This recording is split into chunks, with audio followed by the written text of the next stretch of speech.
আমি একবার আবারও বলে দিচ্ছি, যারা নতুন জয়েন করেছেন বইয়ের এটা বলে দিচ্ছি। আমি আজকে ক্লাসটা নিব হচ্ছে ক্যামব্রিজ 17 থেকে। Cambridge 17 test 2 passage 3, page number হচ্ছে 45 এবং আজকের টপিক হচ্ছে এমসিকিউ। ঠিক আছে, আমার স্ক্রিনটা কি দেখা যাচ্ছে? Font size yes. ঠিক আছে? যাদের কাছে বই নেই তারা কি ফন্ট সাইজ ঠিক মতো দেখতে পাচ্ছেন? জুম করতে হবে? জি আপু, একটু জুম করে ভালো হয়। ওকে, ঠিক আছে। আপু, প্যাসেজ 3। হ্যাঁ, প্যাসেজ 3। পেজ 45। জি, পেজ 45। সাইড ওকে, আজকে সবাই আই থিঙ্ক 47 আর 48 ব্যাচ আছেন, সো আমার নতুন করে ইন্ট্রোডাকশন দেওয়ার মনে হয় না কিছু আছে। সো আমরা ক্লাসটা শুরু করতে পারি, ঠিক আছে?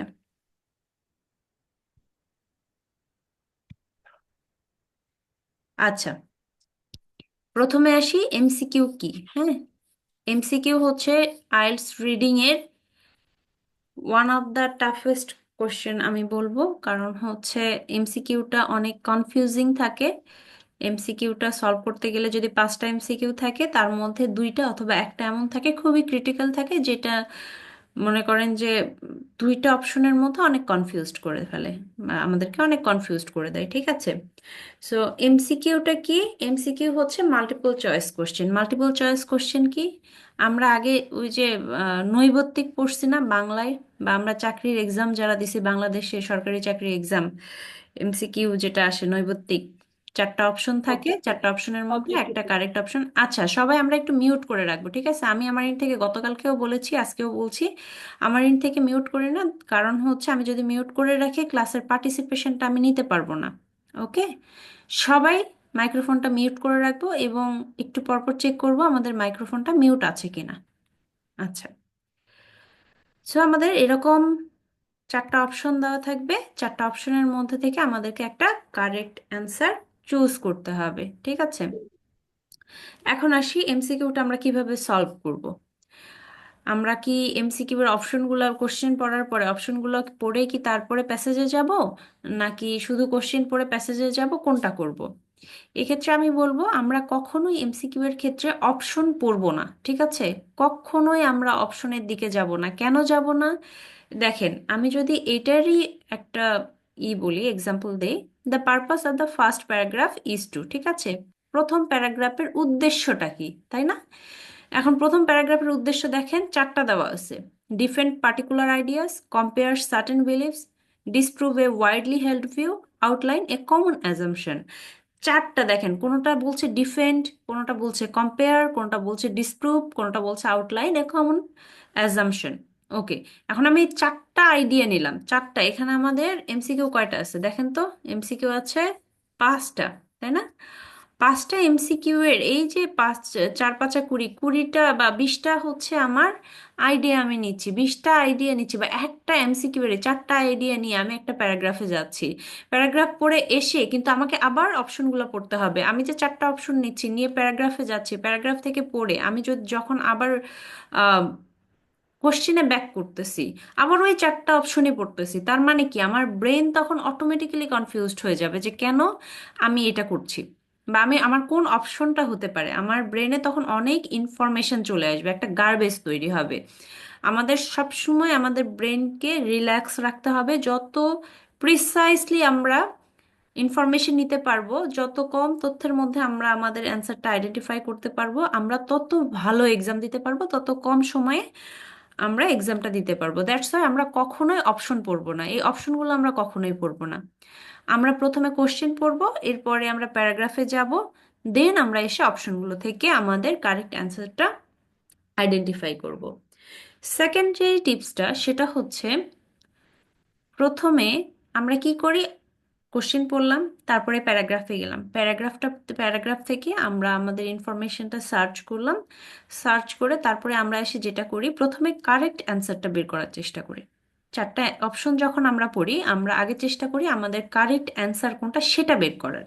আমরা সেটা কখনোই করব না। কারণ কি, চারটা অপশনের মধ্যে দুইটা এমন অপশন থাকে যেটা প্রায় সিমিলার হয়তো একটা ওয়ার্ড বা একটু এদিক সেদিকের জন্য একটা আমার অ্যান্সার নিতে হয়। তো সেক্ষেত্রে কি হয়, আমি যখন কারেক্ট অ্যান্সারটা চুজ করতে যাই তখন আমার কাছে মনে হয় যে এটাও কারেক্ট, ওইটাও কারেক্ট, ওইটাও কারেক্ট। সো আমি যেটা করব, ফার্স্টে এলিমিনেট করব আমার কোন অ্যান্সারটা হবে না। চারটা অপশনের মধ্যে দুইটা অপশন এমন থাকে যেটা আপনি ইজিলি বাদ দিয়ে দিতে পারবেন। সো আমার দুইটা অপশন যদি আমি বাদ দিয়ে দেই, রিমেইনিং থাকে কয়টা? দুইটা। দুইটা যখন থাকে, দুইটা থেকে আমার একটা চুজ করা অনেক ইজি চারটার মধ্যে থেকে, ঠিক আছে? সো আমি চারটা নিয়ে কনফিউশন তৈরি করব না, দুইটা আমি বাদ দিব। তারপরে যে দুইটা থাকবে সেই দুইটা থেকে আমি আমার কারেক্ট অ্যান্সার নেওয়ার চেষ্টা করব। এখন আসি, মিস দুইটার মধ্যেও তো আমার কনফিউশন হয়, কারণ দুইটা অপশন এরকম থাকে যে মনে হয় যে এটাও হতে পারে এটাও হতে পারে। সো এই ক্ষেত্রে যেটা হবে সেটা হচ্ছে যে প্রথমে আমাদের সাপোর্টিভ কোনটা এবং মেইন কোনটা এটা আমাদেরকে বের করতে হবে। হ্যাঁ, দুইটা যদি ইনফরমেশন থাকে, একটা হচ্ছে আমাদের মেইন ইনফরমেশন এবং সেকেন্ড ইনফরমেশনটা হচ্ছে ওটাকে সাপোর্ট করতেছে, ওইটা মেইনটা না। সো আমরা যদি এটা আইডেন্টিফাই করতে পারি যে আমাদের মেইন কোনটা এবং কোনটা অন্য ইনফরমেশনকে সাপোর্ট করার জন্য এখানে আসছে, মেইন ইনফরমেশন হিসেবে আসেনি, তাহলে আমরা ইজিলি আমাদের যে অপশনটা আছে, কারেক্ট অ্যান্সারটা আছে, সেটা আমরা আইডেন্টিফাই করতে পারবো। থার্ড টিপস হচ্ছে, এমসিকিউ এর ক্ষেত্রে এক্স্যাক্ট ওয়ার্ড যখন দেখবেন যে অপশনে যে ওয়ার্ডটা আছে প্যারাগ্রাফে সেম ওয়ার্ড আছে, ওটা থেকে 100 হাত দূরে থাকবেন। কারণ কি, ওরা কখনোই মানে 99% টাইম এক্স্যাক্ট ওয়ার্ড আপনাকে কখনোই দেবে না। এক্স্যাক্ট ওয়ার্ড আপনাকে ওরা তখনই দেয় যখন আপনাকে ওরা কনফিউজড করতে চাচ্ছে, ঠিক আছে? তিনটা ওয়ার্ডের মধ্যে দুইটা ওয়ার্ড এক্সাক্ট সেম দিবে, একটা ওয়ার্ড এমন দিবে যেটার কারণে আপনার ওই অপশনটা অ্যান্সার হিসেবে হবে না। কিন্তু আমরা কি করি, যখন যেহেতু একটা টাইম প্রেশার থাকে, এক্সাম হলের প্রেশার থাকে, সব কিছু, এবং আমাদের তখন মনে হয় যে আমরা তাড়াতাড়ি অ্যান্সার করতে হবে, আমার তাড়াতাড়ি অ্যান্সার করতে হবে। তো এই প্রেশারে আমরা ওই ফুল মিনিংটা বুঝি না, অপশনের ফুল মিনিংটা বোঝার ট্রাই না করে যখন আমরা সেম ওয়ার্ড দেখি, আমরা ওটাকেই কারেক্ট অ্যান্সার হিসেবে নিয়ে নিই। সো আমরা কখনোই যখন এক্স্যাক্ট ওয়ার্ড দেখব তখন আমরা ওখানে একটু পজ নিব, হ্যাঁ, যে অ্যাকচুয়ালি এইটা আমার অ্যান্সার কিনা, আমরা ওটার মিনিংটা বোঝার চেষ্টা করব। সো এক্স্যাক্ট ওয়ার্ড যদি থাকে তাহলে এটার সম্ভাবনা 90% থাকে যে ওটা অ্যান্সারটা আমাদের হবে না, ঠিক আছে? ফোর্থ যেটা বলবো সেটা হচ্ছে যে এমসিকিউ এর যে, হ্যাঁ, মহুয়া সুলতানা আপু মিউট করবেন কাইন্ডলি। ফোর্থ যেটা বলবো সেটা হচ্ছে যে এমসিকিউ এর কোশ্চেনগুলো মোস্ট অফ দ্য টাইম আপনার ধারাবাহিকতা মেনটেন করে আসে, হ্যাঁ, যে প্যাসেজ 1 থেকে একটা, প্যাসেজ 2 থেকে, তারপর প্যাসেজ 3 থেকে, এরকম কখনো হয় না যে প্যাসেজ 3 থেকে প্রথম কোশ্চেনটা আসলো, প্যাসেজ 1 থেকে আবার ফার্স্ট কোশ্চেনটা আসলো, এরকম হয় না। এটা গ্র্যাজুয়ালি আসে, ঠিক আছে, অর্ডার মেনটেন করে আসে। এবং লাস্টে যেটা বলবো সেটা হচ্ছে যে এই যে আমাদের যাদের কাছে এমসিকিউটা অনেক কঠিন লাগে তারা কি করব? হুম। সো যাদের কাছে এমসিকিউটা অনেক কঠিন লাগে এবং টাইম শেষ, এটা কিন্তু আমি বলতেছি টাইম শেষের জন্য, এটা কিন্তু আমি কাউকে ইচ্ছাকৃতভাবে টাইম আছে, পড়ার সময় আছে, তারপরেও দিচ্ছি ফাঁকিবাজি করে, এটার জন্য বলছি না। আমার টাইম নেই, আমার লাস্টে এমসিকিউটা বাকি পড়ে আছে, আমি তখন কি করব? আমি কি ওটা না দিয়ে চলে আসবো? কখনোই না। যখন আপনার টাইম থাকবে না এক্সাম হলে, যে আমার টাইম আপ হয়ে যাচ্ছে, হয়তো 2 মিনিট লাস্ট টাইম আছে, এর মধ্যে আমাকে অ্যান্সারগুলো দিতে হবে, তখন আপনার সিক্স সেন্স যেটা বলছে সেই অনুযায়ী আপনি আপনার অ্যান্সারগুলো দিয়ে আসবেন। এতে করে যা হয়, আপনার যদি 5টা থাকে বা 4টা থাকে, তার মধ্যে অ্যাটলিস্ট একটা কারেক্ট হওয়ার পসিবিলিটি থাকে, এবং আইএলটিএস ক্ষেত্রে একটা মার্ক আপনার পুরা, কি বলবো, যে পয়েন্ট আছে সেই পয়েন্টটাকে আগায় নেয়। সো আমরা চেষ্টা করব কোনো অ্যান্সার ফাঁকা না রেখে আসার। এবং এমসিকিউ এর ক্ষেত্রে একটা সুবিধা হচ্ছে যে এরা প্যারাগ্রাফ মেনশন করে দেয়, হ্যাঁ, যে এই মোস্ট অফ দ্য টাইম দেয়, আবার কিছু কিছু ক্ষেত্রে দেয় না, বাট ওরা তখন একটা মেজর টপিক ওখানে উল্লেখ করে দেয়।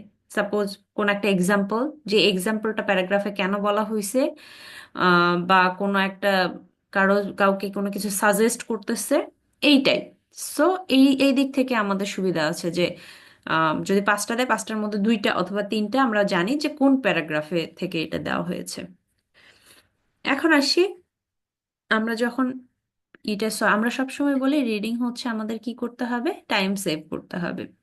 সো টাইম সেভ করতে গেলে কি হয়, আমাদেরকে এক্সাক্ট ইনফরমেশনে আমাদের কনসেন্ট্রেশন করতে হয়, তাই না? যে আমাদের যেই তথ্যটা চাচ্ছে আমরা ততটুকুর উপরেই মনোযোগ দিব বা ততটুকুই আমরা পড়ব।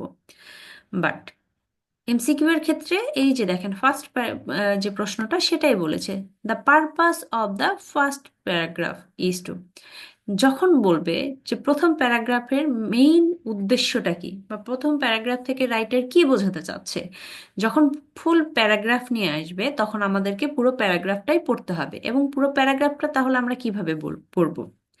পুরো প্যারাগ্রাফটা আমরা স্কিম করে পড়বো, ঠিক আছে? মানে ক্যাঙ্গারু স্টাইলে পড়বো। কেন ক্যাঙ্গারু স্টাইলে পড়বো? কারণ ওই প্যারাগ্রাফের আমার মূল ভাবটা চাচ্ছে, কোনো স্পেসিফিক লাইনের কোনো স্পেসিফিক ইনফরমেশন চাচ্ছে না।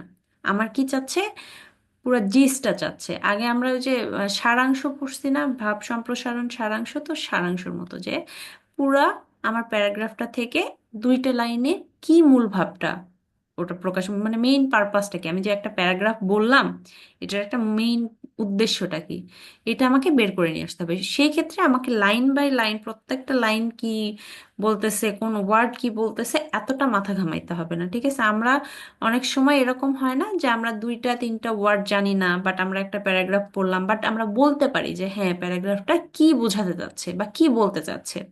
তো যখন এরকম বলবে যে প্রথম প্যারাগ্রাফের রাইটার কি বোঝাতে চেয়েছে, সেকেন্ড প্যারাগ্রাফের রাইটার কি বোঝাতে চেয়েছে, বা প্যারাগ্রাফের উদ্দেশ্য কি, তখন আমরা এভাবে পড়বো।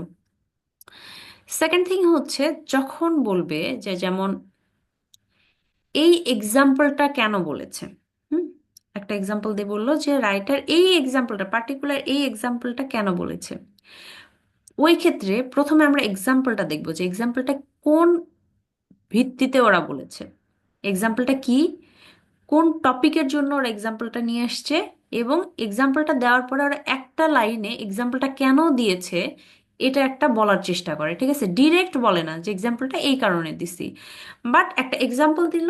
এক্সাম্পল দেওয়ার পরে ওরা লাস্ট একটা অথবা দুইটা লাইন, একটা লাইনেই লিখে মোস্ট অফ দ্য টাইম, যে এক্সাম্পলটা এইটা এটা এটা এটা এটা এটার জন্য দেওয়া হয়েছে, বা এক্সাম্পলটা এই এই এই ক্ষেত্রে, মানে কিছু কিছু একটা ক্ষেত্র উল্লেখ করে দেয় যে এই ক্ষেত্র বিশেষে এই এক্সাম্পলটা ইউজ করা হয়েছে। এরকম আমরা আমাদের কোশ্চেন টাইপ এরকম আছে, আমরা দেখবো আজকে। তো এই হচ্ছে এমসিকিউ এর টোটাল আজকের আলোচনা। আমার হচ্ছে মেইন প্যাসেজে যাওয়ার আগে এখন যতটুকু আমি বললাম এতটুকুর মধ্যে কারো কোনো কনফিউশন থাকলে সে হ্যান্ড রেজ করতে পারেন।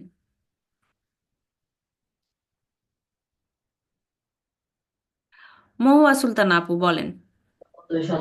আপু প্রথম ট্রিক্সটা লিখতে নোট করতে পারিনি, তো যদি আবার আপনার কথা বোঝা যাচ্ছে না আপু, সাইডে মেবি কথা হচ্ছে, দ্যাটস ওয়াই আপনার কথাটা আমি স্পষ্ট শুনতে পারছি না। আপু প্রথম ট্রিক্সটা নোট করতে পারি নাই। এমসিকিউ প্রথ- সময় আচ্ছা, প্রথমে প্রথমে প্রথম কি মেসেজে টিপসটা নোট যাবো করতে না? পারেন না, হ্যাঁ বুঝতে পেরেছি, আপনি মিউট করেন, আমি বলছি। প্রথম টিপসটা কি ছিল, আমরা আগে কোশ্চেন পড়বো নাকি আমরা আগে অপশন পড়বো? আমি বলেছিলাম আমরা আগে কোশ্চেন পড়বো, আমরা অপশন পড়বো না। কোশ্চেন পড়ে প্যারাগ্রাফে যাব, প্যারাগ্রাফটা বুঝবো, দেন আমরা এসে অপশনের মধ্যে থেকে অ্যান্সার বের করার ট্রাই করব। প্রথমে এলিমিনেট করব আমাদের যে অ্যান্সারগুলো হবে না, হবার সম্ভাবনা নেই, সেই দুটোকে বাদ দিব, এবং পরে যে রিমেইনিং দুইটা থাকবে এই দুইটা থেকে আমাদের কারেক্ট অ্যান্সারটা আমরা আইডেন্টিফাই করব। সুমন ভাইয়া বলেন। ওই এক্সাক্ট ওয়ার্ডটা আমাদের ডিনাই করতে হবে, এটা একটু ডিটেলসে বললে একটু ভালো হতো। এক্সাক্ট ওয়ার্ডটা ডিনাই করতে হবে বলতে কি, আপনার আইএলটিএসে যখন এক্সাক্ট ওয়ার্ড ওরা ইউজ করে আপনার অপশনের ক্ষেত্রে, তখন ওরা একটা ট্রিক্স ইউজ করে যাতে করে আপনি কনফিউজড হয়ে যান। কারণ কি, ওরা মোস্ট অফ দ্য কেসেই দেখবেন ওরা কখনো এক্সাক্ট ওয়ার্ড ইউজ করে না, ওরা অলওয়েজ সিনোনিমস ইউজ করে, অলওয়েজ প্যারাফ্রেজ করে। সো যখন কোনো, ধরেন একটা সেন্টেন্স পাঁচটা ওয়ার্ড দিয়ে আছে, তার মধ্যে দুইটা ওয়ার্ড দিল এক্সাক্ট আপনার, আপনি যখন প্যারাগ্রাফ পড়বেন প্যারাগ্রাফে ওই ওয়ার্ডটা থাকবে এবং অপশনেও ওই ওয়ার্ডটা থাকবে, বাট এখানে ওরা যেটা করে, এই যে দুইটা ওয়ার্ড এক্সাক্ট দিল, বাকি আরেকটা ওয়ার্ড থাকবে যেটা দিয়ে ওরা পুরো মিনিংটা ঘুরায় দেয়, যেটার কারণে ওই অপশনটা আমরা কারেক্ট অ্যান্সার হিসেবে নিতে পারি না, এবং এটা 90% কেসে হয়, ঠিক আছে? আপনি যখন নিজে নিজে সলভ করবেন, আজকে পাবো কিনা আমি শিওর না, যদি পাই অবশ্যই আমি ওটা উল্লেখ করে দিব। বাট আপনি যখন নিজে নিজে সলভ করবেন সেটা দেখলে বুঝতে পারবেন যে হ্যাঁ, আসলেই আপনার ওই যে এক্সাক্ট ওয়ার্ড দিয়ে যে অপশনগুলো আসে সেটা 90% টাইমে অ্যান্সার হয় না। ঠিক আছে, মানে প্যারাফ্রেজ আপনার করে। ওই আপনার অপশনে এবং প্যারাগ্রাফে মানে ওই এক্সাক্ট হ্যাঁ হ্যাঁ ওয়ার্ডটা হ্যাঁ, থাকবে আর কি। আচ্ছা, অপশনে এবং প্যারাগ্রাফে। আর কারো কোনো কোশ্চেন আছে? আহমেদ সানি ভাইয়া বলেন। আচ্ছা ম্যাম, আপনি যে বললেন এখানে কি মানে কোয়েশ্চেনটা কি 4 থেকে 5টা, এর বেশি হয় না না? আমি আসলে ওটা মানে এমসিকিউ প্র্যাকটিস করি এমসিকিউ নাই। এর ক্ষেত্রে 4 থেকে 5টা, 4 থেকে 5টা বলতে কি এটা হচ্ছে ডিপেন্ড করে, অনেক সময় 3টাও থাকে, বা তিনটা থেকে 5টার মতো এমসিকিউ থাকে। না না, মানে আমি চাচ্ছি যে আপনি এখানে যে বললেন যে রাইটার আপনার কি চাচ্ছে, ওইটার ফুল মিনিংটা কি, এটার পারপাসটা কি, মানে এই কোয়েশ্চেনটা কি এইগুলোর মধ্যে আসে নাকি? কোশ্চেনটা পারপাস এরকম, আসলে এমসিকিউর এই টাইপগুলো ডিপেন্ড করে মানে প্যাসেজ টু প্যাসেজ। হ্যাঁ, এখানে আপনার মেইনলি আমি বলি এমসিকিউ এর ধরনটা কেমন আসে। 5টা কোশ্চেনের মধ্যে 2টা কোশ্চেন এরকম আসবে, অমুক প্যারাগ্রাফ কি বলতেছে, রাইটার কি বুঝাইছে, একটা এক্সাম্পল দিয়ে বলবে এই এক্সাম্পলটাতে রাইটার কি কেন এই এক্সাম্পলটা ব্যবহার করছে। আর ধরেন থাকে কি টাইপ, যে রাইটার কি সাজেস্ট করছে। এই জায়গায় এই যে রাইটার আছে যে লিখছে, সে যে বিজ্ঞানী সম্পর্কে বলতেছে, বা ওখানে যে মেইন ক্যারেক্টার থাকে যে কোনো একটা কাজ করতেছে, কোনো একটা রিসার্চ হচ্ছে, এই রিসার্চারকে কি বলতে চাচ্ছে, ঠিক আছে, কি বোঝাইতে চাচ্ছে, তাকে কি সাজেস্ট করতেছে, তাকে কি নিয়ে ক্রিটিসাইজ করছে। সো এইগুলা মিলে হচ্ছে এমসিকিউ আসে, এই কয়টা টাইপের। ওকে ম্যাম, বুঝতে পারছি। আচ্ছা, শামীমা ইতি বলেছেন, সামিনা ইতি আপু বলেছেন যে টাইম না থাকলে, আমি বলেছি টাইম যদি না থাকে সেক্ষেত্রে আপনার গেসিং পাওয়ার, আপনি যে গেস করতে পারেন ওই গেসিং পাওয়ারের উপরে আপনি অ্যান্সারগুলো দিয়ে আসবেন। কারণ অনেক সময় হয় 5টা এমসিকিউ থাকলে আপনি গেস করেও যদি 5টা দিয়ে আসেন, ওখানকার মধ্যে 2টা আপনার কারেক্ট অ্যান্সার হতে পারে। এবং এই 2 নাম্বার আপনার যে ব্যান্ড স্কোর আছে সেটাকে অনেক ইনক্রিজ করবে বা আগায় নিয়ে যাবে। অনেক সময় দেখা যায় যে আমাদের একটা মার্কসের জন্য আমাদের ব্যান্ড স্কোর 0.5 থেকে 1 পয়েন্টও কমে যায়। এজন্য বলেছিলাম যখন সময় থাকবে না তখন। আচ্ছা, এখন আমরা যাই আমাদের মেইন টপিকে। সো আজকে আমাদের প্যাসেজ কি, আমরা বলেছিলাম যে আমরা যেই প্যাসেজে সলভ করি না কেন, প্যাসেজ 1, প্যাসেজ 2 আর প্যাসেজ 3, আমাদের প্রথম কাজ হচ্ছে প্যাসেজের হেডিং পড়া। যদি আমরা হেডিংটা পড়ে প্যাসেজের মেইন প্যাসেজটা কি নিয়ে আছে বা প্যাসেজের কনটেক্সটটা কি এটা যদি বুঝতে না পারি, তাহলে আমরা পরের 2 লাইন পড়ে দেখব।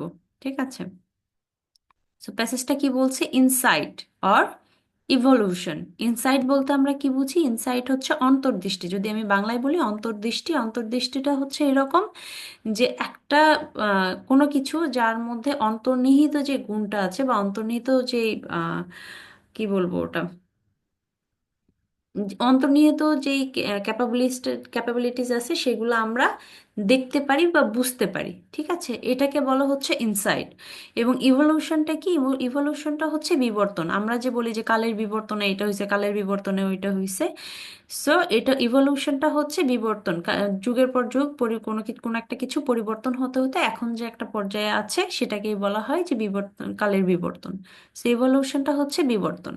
সো ইনসাইট আর ইভলিউশন এই 2টা পড়লাম। ইনসাইট আর ইভলিউশন পড়ে কি আমি বুঝতে পারলাম যে আমার প্যারাগ্রাফটার মধ্যে মানে ফুল প্যাসেজের মধ্যে কি বোঝাতে চাচ্ছে। এটা আমরা আমরা হয়তো অনেকেই যারা খুব ভালো বোঝেন তারা হয়তো বুঝবেন, বাট আমার ক্ষেত্রে ইনসাইট আর ইভলিউশন পড়াতে আমি প্যারাগ্রাফে বা প্যাসেজে কি আছে এটা কিন্তু আমি বুঝতে পারছি না।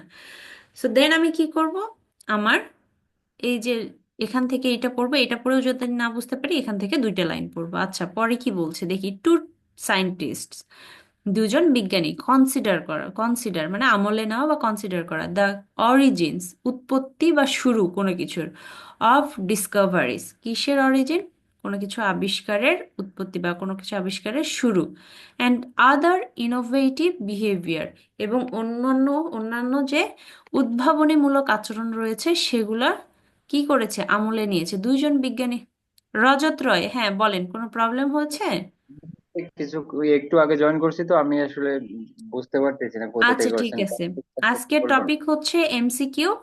এবং আজকে যে বইটা থেকে আমরা টপিকটা আলোচনা করছি, Cambridge 17 test 2 passage 3, page number হচ্ছে 45। আপনি 45 নাম্বার পেজ বের করেন, ক্যামব্রিজ 17 বইয়ের আপনি পেয়ে যাবেন ভাইয়া।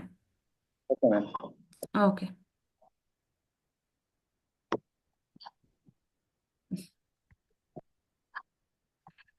হ্যাঁ, সাথে আপু ঠিক বলেছেন। আচ্ছা, তাহলে এখানে কি বলছে, দুইজন বিজ্ঞানী থাকবে আমাদের। এই যে প্যাসেজটা আছে, এই প্যাসেজে কি থাকবে, দুইজন বিজ্ঞানী থাকবে। এবং দুইজন বিজ্ঞানী কি নিয়ে আলোচনা করবে?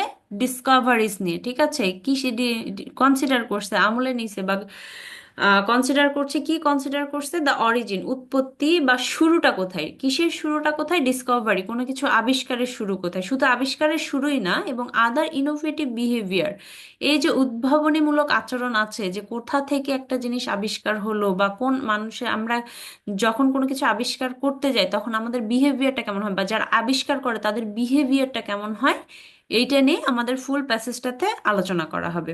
ঠিক আছে, তো এখন যাই আমরা প্রশ্নে। প্রশ্নটা একটু দেখি, প্রশ্নটা কি বলছে। আমরা প্রথমেই বলছি যে আমরা প্রশ্ন পড়বো শুধু, আমরা অপশনগুলো পড়বো না। সো প্রশ্ন কি বলছে? The purpose of the first paragraph is to. আচ্ছা, তার মানে কি, এটা হচ্ছে আমাদের কিওয়ার্ড, উদ্দেশ্য। কি, কিসের উদ্দেশ্য? ফার্স্ট প্যারাগ্রাফ, তাই না? আমাদের ফার্স্ট প্যারাগ্রাফের উদ্দেশ্যটা কি, এটা জানতে চেয়েছে। তাহলে চলেন আমরা একটু ফার্স্ট প্যারাগ্রাফে যাই। আমি এখানে বোঝানোর জন্য আমি ফার্স্ট প্যারাগ্রাফটা কপি করে নিয়ে আসবো, আপনাদের যাদের কাছে বই আছে বই থেকে দেখতে পারেন।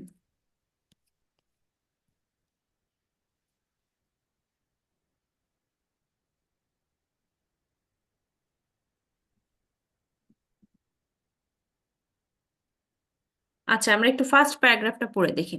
ফার্স্ট প্যারাগ্রাফটা কি বলছে? সায়েন্টিফিক ডিসকভারি, বৈজ্ঞানিক যে আবিষ্কার সেটা, ইজ পপুলারলি বিলিভড, এটা খুব জনপ্রিয়ভাবে বিশ্বাস করা হয়, মানে খুব ভালোভাবে, খুবই ইভাবে বিশ্বাস করি, to result from the sheer genius of such intellectual stars as naturalist Charles Darwin and theoretical physicist Albert Einstein. আচ্ছা, scientific discovery is popularly believe to result এতটুকু যদি আমরা আগে মানে করি তাহলে হবে কি, সায়েন্টিফিক যে বৈজ্ঞানিক যে আবিষ্কার সেটা আমরা বিশ্বাস করে থাকি একটা ফলাফল, কোনো কিছুর ফলাফল। ফলাফলটা কিসের বা কোথা থেকে আসে? ফ্রম, এই যে ফ্রম হতে, the sheer genius of such intellectual stars as naturalist Charles Darwin and theoretical physicist Albert Einstein. এখানে বলছে বিজ্ঞানের যে আবিষ্কার, এইটা বলতেই আমরা বুঝি, এই বা বিজ্ঞানের যে আবিষ্কারটা আসে সেটা বলতেই আমরা বুঝি যে, যে কি বলবো, বুদ্ধিমান ইন্টেলেকচুয়াল যে জিনিয়াস আছে, মানে খুব নামকরা যে সায়েন্টিস্ট আছে যারা খুবই বুদ্ধিমান, তাদের নাম যদি আমাদের প্রথমে আসে, তাদের নামের মধ্যে কার কথা আসে? চার্লস ডারউইন এবং পদার্থবিদ কে? Albert Einstein. আমরা কোনো কিছু ডিসকভারি মানেই বুঝি, সায়েন্টিফিক কোনো কিছু ডিসকভারি মানেই বুঝি এদের থেকে, যে এই যে আমরা যাদের নামগুলা জানি, আলবার্ট আইনস্টাইন বলি, চার্লস ডারউইন জানি, এদের থেকেই আসে, এটাই বলছে। তারপরে কি, আওয়ার ভিউ, আমাদের দৃষ্টিভঙ্গি, অফ সাচ ইউনিক কন্ট্রিবিউশন, এই যে নতুন নতুন যে অবদান, ইউনিক যে কন্ট্রিবিউশন, এইটা টু সায়েন্স, কোথায় এই অবদানগুলা? বিজ্ঞানে। অফেন ডিসরিগার্ডস, প্রায় কি করে? অবমূল্যায়ন করে। দ্য পার্সনস প্রায়র এক্সপেরিয়েন্স, একটা ব্যক্তির আগের যেই এক্সপেরিয়েন্স আছে সেটাকে। অ্যান্ড দ্য এফোর্ট, এবং যে প্রচেষ্টা, প্রচেষ্টা কিসের? অফ দেয়ার লেসার নন প্রেডিসেসর্স। আচ্ছা, লেসার প্রেডিসেসর হচ্ছে আপনার পূর্বপুরুষ, আপনার যে পূর্বপুরুষ সেটাকে বলে প্রেডিসেসর্স।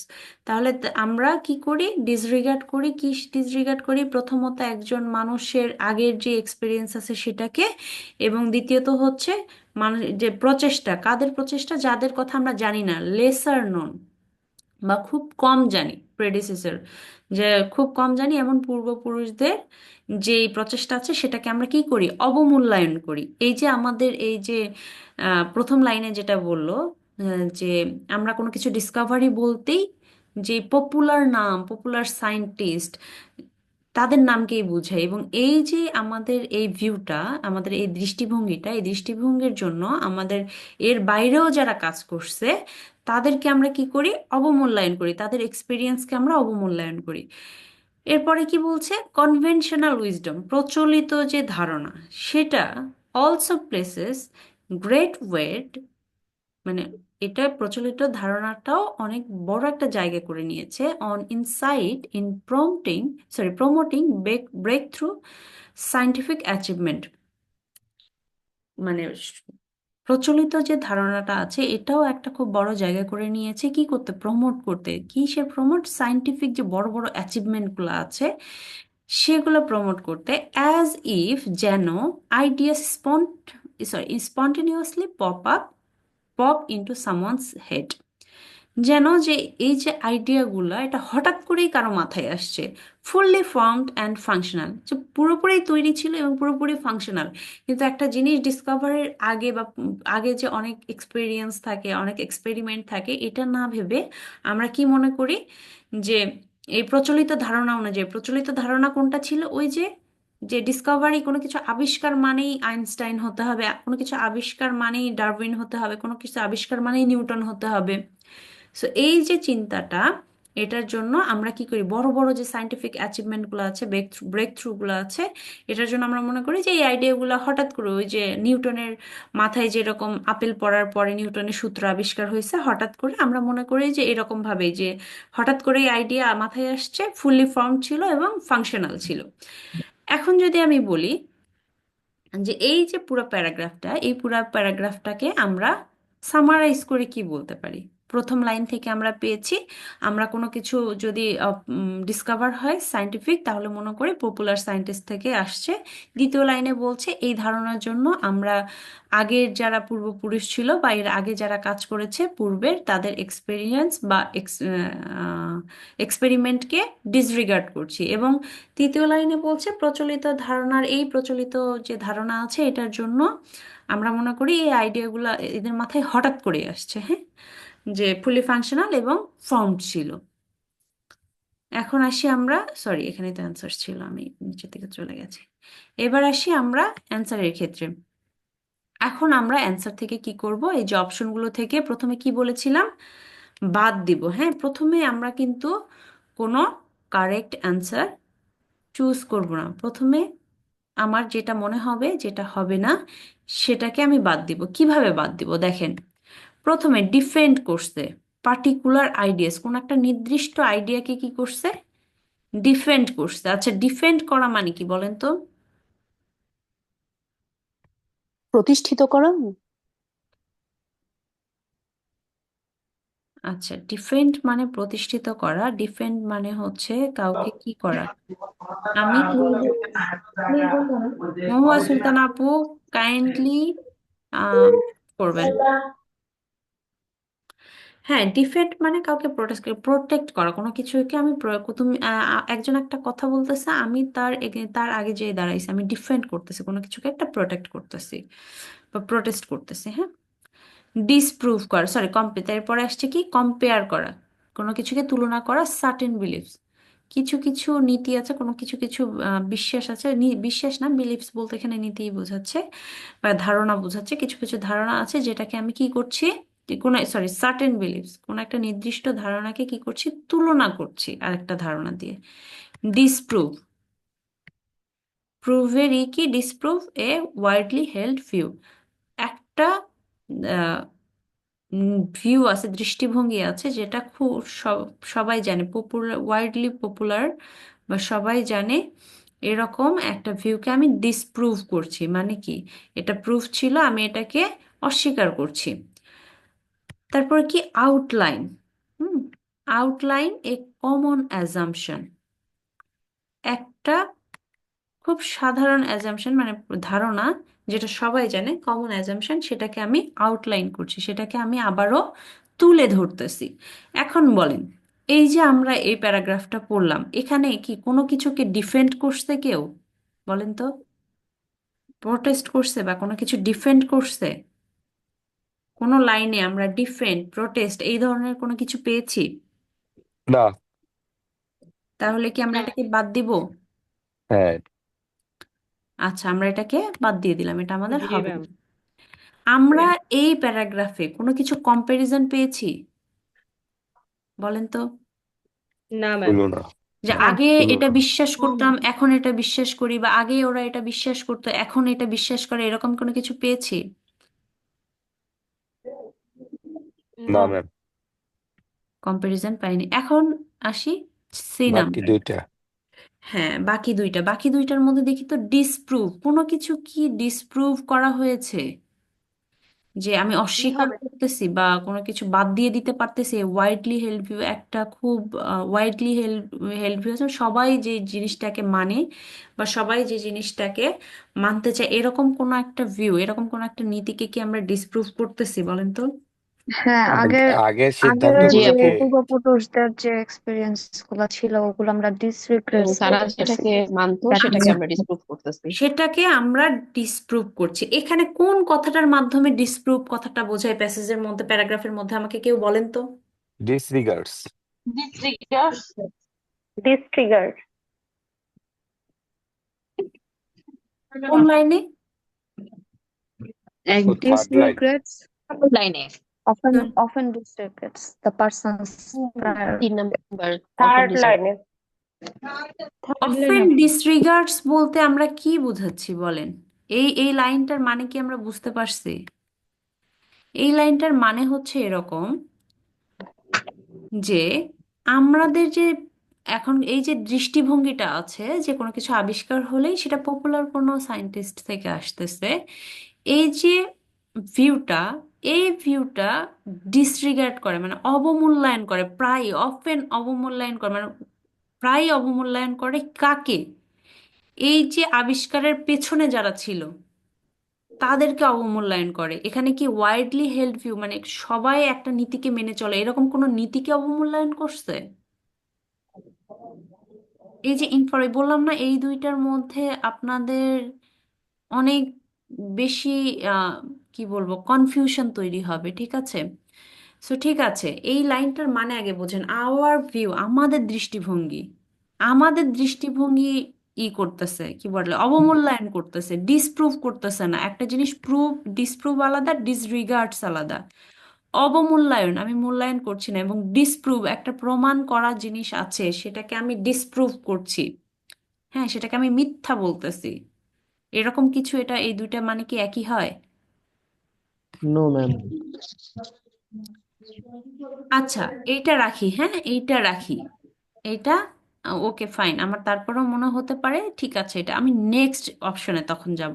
আউটলাইন করা, বলা, উল্লেখ করা কোনো কিছু, কি উল্লেখ করা? এ কমন অ্যাজাম্পশন, একটা সাধারণ ধারণা, মানে কমন অ্যাজাম্পশন, যেটা আমরা সবাই ধারণা করি, কমন, যেটা আমরা সবাই করি, সেটা কি? কমন অ্যাজাম্পশন হচ্ছে ধারণা। আর তো এখন বলেন তো, একটা কমন ধারণাকে কি উল্লেখ করা হচ্ছে এখানে এই প্যাসেজের মধ্যে?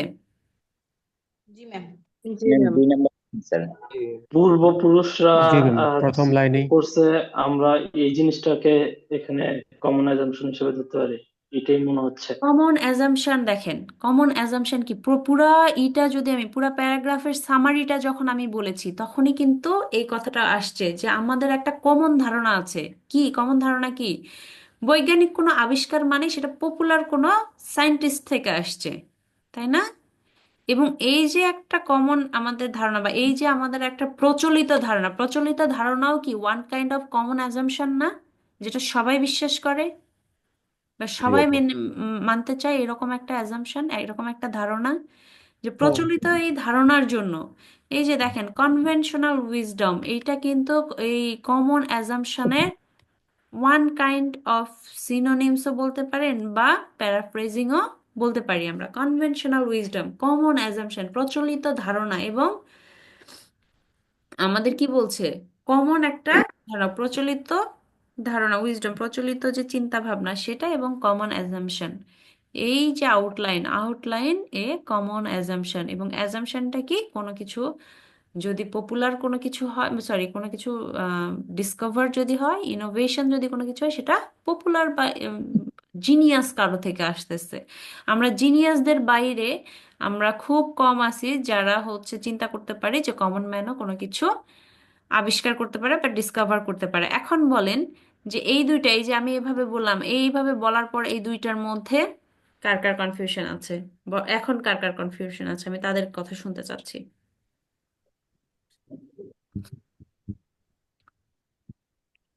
ডিসপ্রুভ, এই যে আমি বলেছিলাম, এই যে দেখছেন, ডিসপ্রুভ, ডিসরিগার্ডস, আমরা যখনই দেখছি ডিস এইটা কিন্তু আমাদের মাথায় চলে আসছে যে হ্যাঁ জি ম্যাম, আমরা ডিসরিগার্ড। এখানে কনফিউশন হয়ে যাচ্ছি। এটাই আমি বলছিলাম যে আমরা যখন এক্সাক্ট বা সিমিলার কিছু দেখবো, এটা আমাদেরকে একটু পজ করে চিন্তা করতে হবে মিনিং কি সেম দাঁড়াচ্ছে। দেখেন এখানে কিন্তু আমার আহ, একই ওয়ার্ড আসে নাই, কমন অ্যাজাম্পশন এবং কনভেনশনাল উইজডম দুইটা কিন্তু সিমিলার, বাট এখানে দেখেন এই কনভেনশনাল এবং কমন এই দুইটা কিন্তু একই, কিন্তু এই দুইটা একই রকম শুনতে হচ্ছে না, দ্যাটস ওয়াই আমি এটাকে নিচ্ছি না। ঠিক আছে। আবার এই যে ওয়াইডলি হেল্ড ভিউ, এইটা দিয়েও একটু আমাদেরকে কি করেছে, কনফিউজড করেছে। ঠিক আছে, তাহলে আমি এটাও কেটে দিলাম। এতটুকুতে বুঝতে কারো প্রবলেম আছে? তাহলে সঠিক অ্যান্সারটা কি ডি? ডি, সঠিক অ্যান্সারটা ডি ভাইয়া। আপনি এখনো কনফিউজড রয়েছেন সঠিক অ্যান্সার কোনটা? আল্লাহ, নো, তাহলে কি করলাম? নো। আচ্ছা, আপু এই কারণে বলছিলাম এক্সাক্ট ওয়ার্ড, এটাই ট্রাপ হ্যাঁ, দিছিল। এই কারণেই বলছিলাম, এটা তো খুবই কম দেখতে পারলেন। এই যে ডিসপ্রুভ আর ডিসরিগার্ড দেখলেন না, এরকম এটা তো ডিসপ্রুভ আর ডিসরিগার্ড ছিল, শুধু ডিসটা ম্যাচ ছিল। এরকমও ওয়ার্ড পাবেন যেটা হুবহু মিলে যাবে, ওরা এইটা দায়ী ট্রিক্স করার জন্য। এবার দেখেন সেকেন্ড ইতে আসেন, এবং পাঁচটার মধ্যে দুইটা এমন পাবেন যেটা আপনাদের ঘাম ঝরাবে। ঠিক আছে, ওইটা আপনাদেরকে কনফিউজড করবে, ওটা ক্রিটিক্যাল হবে, আপনি পুরো পাগল হয়ে যাবেন যে এটা দুই, আমার কাছে তো সবই এক মনে হচ্ছে, বা আবার কিছুই খুঁজে পাচ্ছি না, এটা কেন, কি বলতেছে, এরকম হয়। আচ্ছা, এরপরে কি বলছে, what are the writers doing in second paragraph. Writers second প্যারাগ্রাফে, দ্বিতীয় প্যারাগ্রাফে কি করতেছে? দেখছেন কোশ্চেনের ধরন, সেকেন্ড প্যারাগ্রাফে রাইটার কি করতেছে, মানে কি রাইটার কি বলতে চাচ্ছে সেকেন্ড প্যারাগ্রাফে, দেখি। সেকেন্ড প্যারাগ্রাফটা অনেক ছোট না? মনে হচ্ছে না অ্যান্সারটা ইজিলি পেয়ে যাব?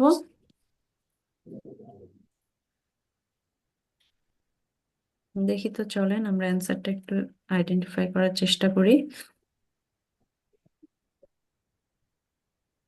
লাস্টের দুইটা আমি আপনাদেরকে করতে দেব, ঠিক আছে?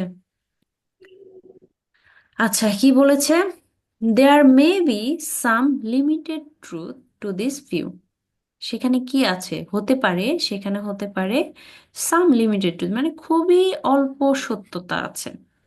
আমরা যে ভিউটা পড়লাম আগে, সেখানে কি আছে, খুবই অল্প সত্যতা আছে। হাউএভার, যাই হোক, উই বিলিভ, আমরা বিশ্বাস করি, দ্যাট ইট লার্জলি মিসপ্রেজেন্ট, এটা খুব বড়ভাবে কি করছে, মিসপ্রেজেন্ট করছে, ভুলভাবে উপস্থাপনা করছে, the real nature of Discovery, আবিষ্কারের যে রিয়েল নেচারটা আছে সেটাকে কি করছে, ভুলভাবে মিসপ্রেজেন্ট করছে, ভুলভাবে উপস্থাপনা করছে, অ্যাজ ওয়েল অ্যাজ, এর সাথে, দ্যাট অফ ক্রিয়েটিভিটি, আমাদের যে ক্রিয়েটিভিটি আছে সেটা, অ্যান্ড ইনোভেশন, উদ্ভাবন। ঠিক আছে, in many others realms of human endeavour. Realms হচ্ছে এক একটা ক্ষেত্র। ঠিক আছে, রিয়েলম মানে হচ্ছে রাজ্য বলে, যদি আমি আপনার প্রপার বলি তাহলে রাজ্য বা অঞ্চল বলে। এক্ষেত্রে আমাদের বিভিন্ন ক্ষেত্রকে মার্ক করা হয়েছে, বা বিভিন্ন ক্ষেত্রের জন্য এটা উল্লেখ করা হয়েছে। আদার রিয়েলমস অফ হিউম্যান ইন্ডিভিড, মানুষের যে প্রচেষ্টার, আবিষ্কারের, উদ্ভাবনী প্রচেষ্টা এবং ক্রিয়েটিভিটির যে একটা ক্ষেত্র আছে, সেগুলো আরো অনেক ক্ষেত্র আছে যেগুলোকে কি করছে, মিসপ্রেজেন্ট করছে। ঠিক আছে, যদি আমি পুরো প্যারাগ্রাফটার মানে এখন বলি তাহলে কি দাঁড়ায়, যে আমাদের যে ভিউ আছে এই ভিউয়ে কি আছে, খুব কম সত্যতা আছে, হতে পারে খুব কম সত্যতা আছে। যাই হোক, হাউএভার, আমরা বিশ্বাস করি যে এই যে ভিউটা, এই ভিউটা আবিষ্কারের যে রিয়েল নেচার, সায়েন্টিফিক ডিসকভারির যে রিয়েল নেচার আছে এটাকে মিসপ্রেজেন্ট করছে, এবং এর সাথে সাথে আমাদের যে সৃষ্টিশীলতা আছে, মানে ক্রিয়েটিভিটি আছে, এবং ইনোভেশন, উদ্ভাবনী যে একটা নেচার আছে, ইন মেনি আদার রিয়ালস, অনেক ক্ষেত্রে অফ হিউম্যান ইন্ডেভার, মানুষের প্রচেষ্টা, সেটাকেও মিসপ্রেজেন্ট করছে। এখন আমি আসি সেকেন্ড প্যারাগ্রাফটা দেখেন, সরি, অপশনগুলো দেখেন এবার। ক্রিটিসাইজিং অ্যান ওপিনিয়ন, কোনো একটা মতামত, কোনো একটা ভিউ, কোনো কিছুকে কি করছে, সমালোচনা করছে, ক্রিটিসাইজ করছে। Justify a standpoint, opinion, standpoint, view একই, ঠিক আছে। কোন একটা স্ট্যান্ড পয়েন্ট আছে, সেটাকে কি করছে, জাস্টিফাই করছে, তাই না? জাস্টিফাই, আমি আসলে জাস্টিফাইয়ের বাংলা ভুলে গেছি। জাস্টিফাইয়ের বাংলা কি হবে, কেউ একজন বলেন তো? বিচার করা ন্যায় ম্যাডাম। বিচার। ম্যাম বিচার বিশ্লেষণ করা লাইক বিচার বিশ্লেষণ করা, আচ্ছা। জাস্টিফাই করা, একটা কোনো কিছু আছে সেটাকে যুক্তি দিয়ে আমরা জাস্টিফাই করি না, যুক্তিযুক্ত করা, এরকম কোনো কিছু হতে পারে না? প্রমাণ করা এই টাইপের কিছু একটা। হ্যাঁ, প্রমাণ করা, জাস্টিফাই করা, কোনো কিছু যুক্তি দিয়ে আমরা যখন প্রমাণ করতে চাই তখন কি করি, আমরা ওটাকে জাস্টিফাই করার চেষ্টা করি। হ্যাঁ। এক্সপ্লেইনিং অ্যান অ্যাপ্রোচ, একটা ভিউ বা ওপিনিয়ন বা অ্যাপ্রোচ যেটা আছে সেটাকে কি করছে, এক্সপ্লেইন করছে, ব্যাখ্যা করছে। সাপোর্টিং, কোনো কিছুকে সাপোর্ট করা, সাপোর্টিং অ্যান আর্গুমেন্ট। আচ্ছা, এখানে বলছে আর্গুমেন্টটা আলাদা, ঠিক আছে। কোন একটা আর্গুমেন্টকে সাপোর্ট করছে। এখন বলেন, ক্রিটিসাইজিং অ্যান ওপিনিয়ন, একটা ধারণাকে কি করছে, সমালোচনা করছে। আমরা কি এখানে কোনো সমালোচনা দেখেছি? না। না ম্যাম। না।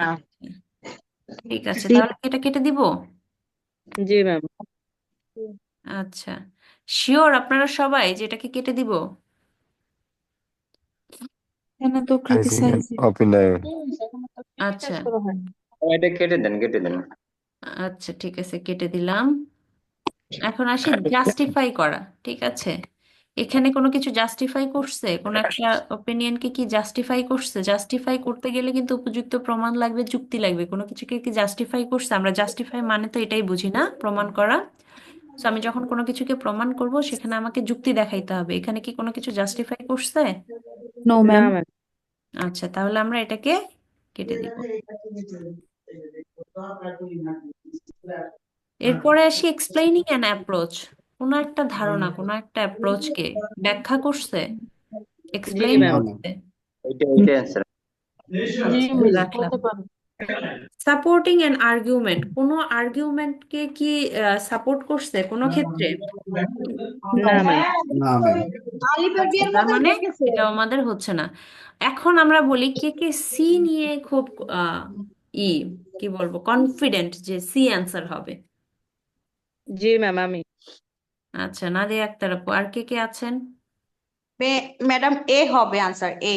আমার কাছে মনে হয় এ আমি হবে। অ্যান্সার কিন্তু এখনো কারোর কাছে শুনতে চাই না। আমি বলছি যে অ্যান্সার যে সি হবে, এটা নিয়ে কনফিডেন্ট কে কে?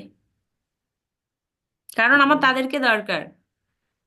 আপনারা যদি কনফিডেন্ট যারা যারা হবেন, আমার তাদেরকে দরকার। কারণ আপনাদেরকে না হলে আহ, আসলে এটা এক্সপ্লেইন করানো পসিবল না, ঠিক আছে। এ এবং বি তে কনফিউজড, ওকে। নাদিয়া আক্তার আপু, আপনি ওকে, ঠিক আছে। এখন আসেন, চলেন দেখি। বলছেন এক্সপ্লেইনিং অ্যান অ্যাপ্রোচ, আমরা বিশ্বাস করি, এই বিশ্বাসটাকে কোনোভাবে আমি এক্সপ্লেইন করছি? বিশ্বাস করা আর এক্সপ্লেইন করা একই জিনিস? না। দেখেন, আমি আমি একটা কথা বলি। প্রথমে কি বলছে, there may be some limited truth to this view. এখন আমি একটা সিম্পল জিনিস বলি, আপনারা বললেন, আমি একটা এক্সাম্পল দিয়ে বুঝাই এই কথাটা, যে আপনারা এসে বললেন পরীক্ষা দিয়ে যে আইএলটিএস এর রিডিং পার্টটা অনেক কঠিন হয়, ঠিক আছে।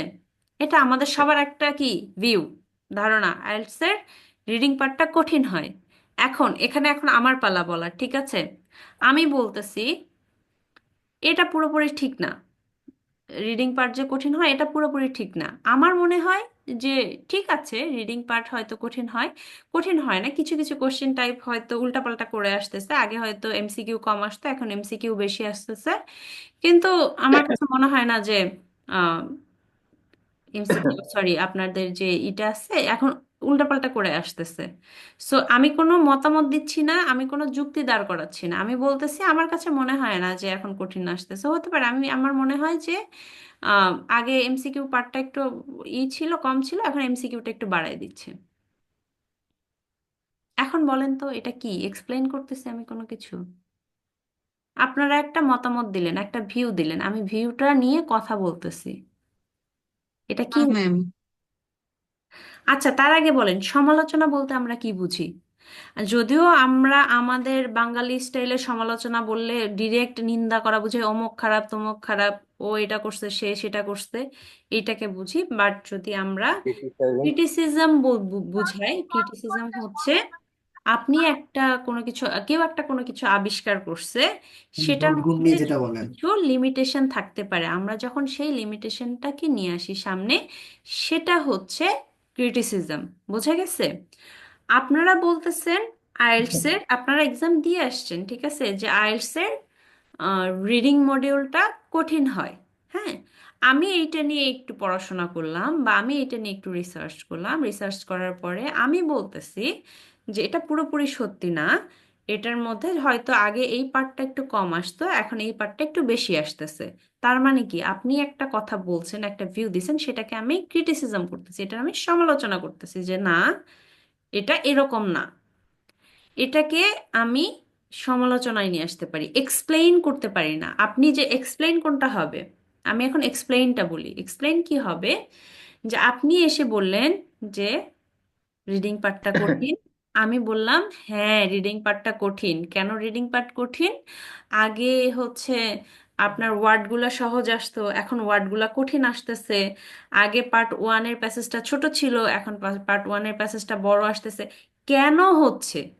প্রথমত আমি আপনাকে সাপোর্ট করছি, দ্বিতীয়ত এটা কেন হচ্ছে সেটাকে কিন্তু আমি ব্যাখ্যা করতেছি। এই যে এক্সপ্লেইন যখন আমি করব, তখন এটা এক্সপ্লেন আসবে। প্রথমত আমার এই criticism, justification, explanation and support, এই চারটার পার্থক্য বুঝতে হবে, ঠিক আছে? এই চারটার পার্থক্য যদি আমি না বুঝি, আমার মাথায় কিন্তু আসবে না কোনটা ক্রিটিসিজম, কোনটা জাস্টিফিকেশন, কোনটা এক্সপ্লেনেশন এবং কোনটা সাপোর্ট। এখন আসে সাপোর্ট করা। সাপোর্টটা আমরা সরাসরি জানি, যে আপনি বললেন রিডিং পার্ট কঠিন, আমিও বললাম হ্যাঁ রিডিং পার্ট কঠিন, আমি আপনাকে সাপোর্ট করলাম।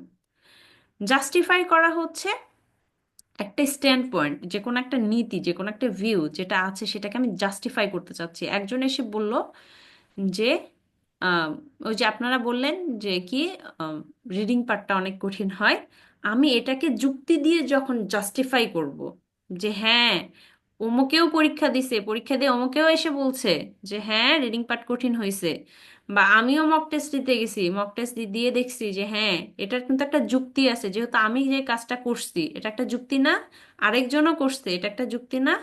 যখন এরকম যুক্তি দিয়ে আমি কোনো কিছু জাস্টিফাই করব, তখন ওটা কি হবে?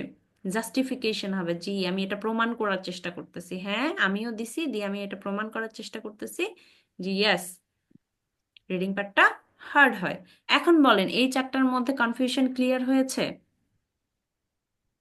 সমালোচনাটা কি ক্লিয়ার হয়েছে? সমালোচনা আমাদের ওই যে কনভেনশনাল যে ভিউ আছে সমালোচনা, সেটা থেকে বের হয়ে আসতে হবে।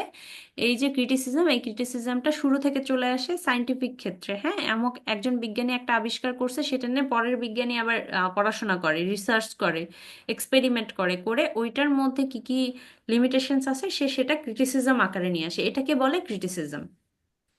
এখন বলেন কোনটা হতে পারে? এখন কিন্তু আমি সবগুলা ভেঙে ভেঙে বলছি, এখন বলেন। এ হবে আপু। হতে পারে এই হবে আপু। ক্রিটিসিজম আপু এ এখন এক্সপ্লেনেশন কেন হবে না, এক্সপ্লেনিং কেন হবে না, এটা কি আমরা বুঝতে পারছি? জি ম্যাম, বুঝতে পেরেছি। কারণ এক্সপ্লেইন করেই নাই। ম্যাম আমার তো মনে হচ্ছে ডি হবে, আমি তো এ নিয়েও আসলে কনফিউজড।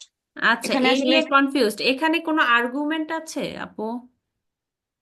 আপনি একটা আর্গুমেন্ট বলতেছেন। আসলে ওরকম সরাসরি নেই, কিন্তু এখানে হচ্ছে যে আপনি একটু মানে আমি যেটুকু বুঝতে পারছি হুম যে হুম, বলেন। এখানে বলছে যে there may be some limited truth, মানে এখানে কিছু লিমিটেড সত্য কথা থাকতে পারে।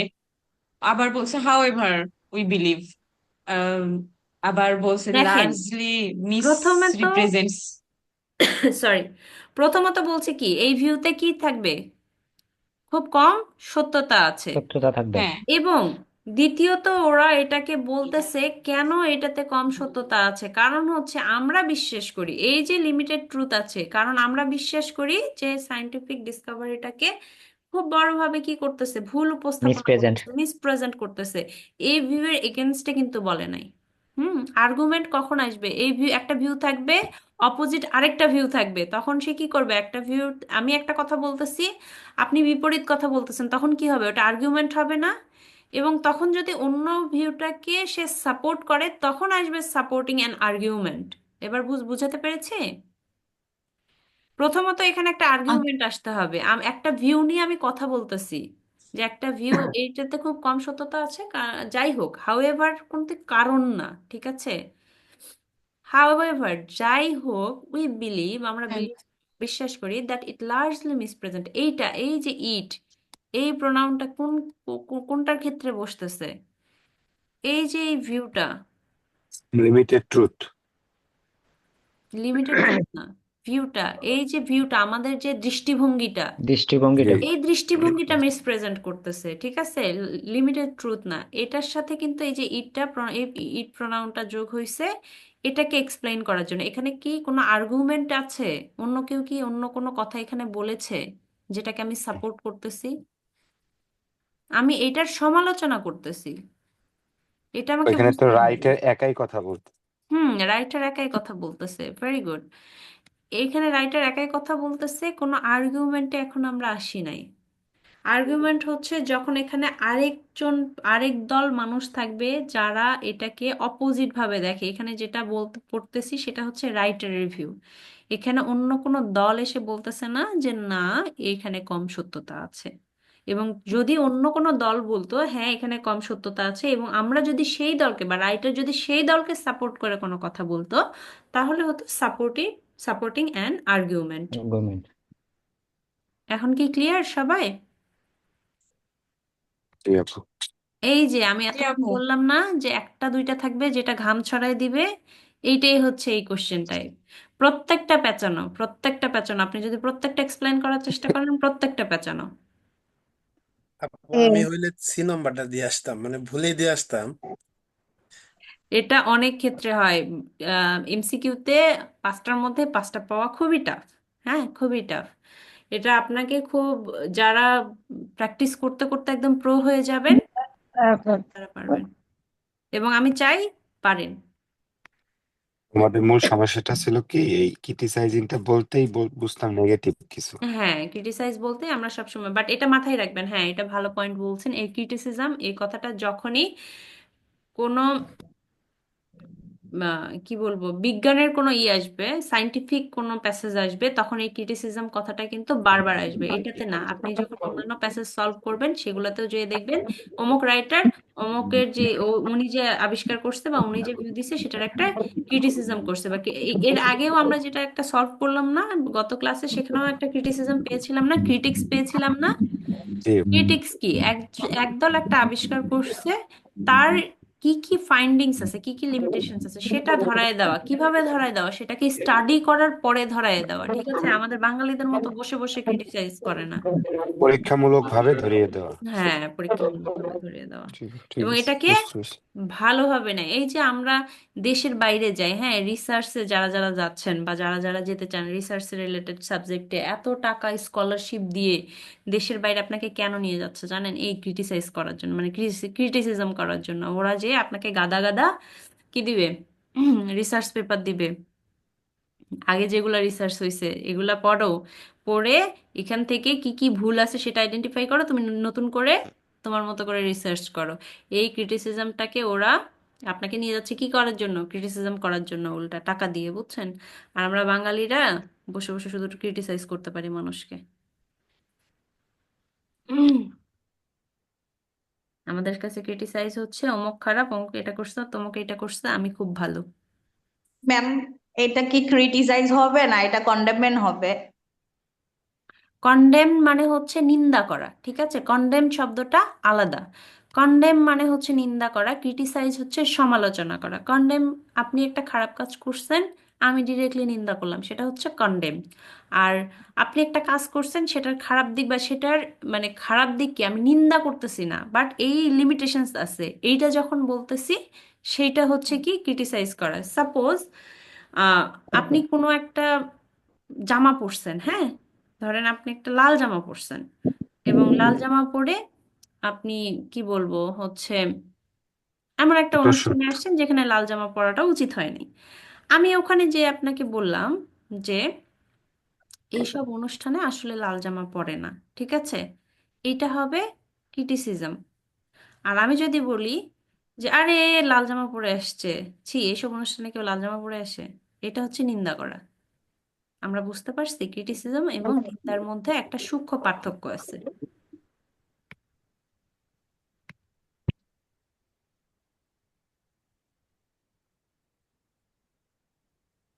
এখন আসি ইন থার্ড প্যারাগ্রাফ। আচ্ছা, আমাদেরকে কি কোন প্যারাগ্রাফ দেখতে হবে? Third paragraph.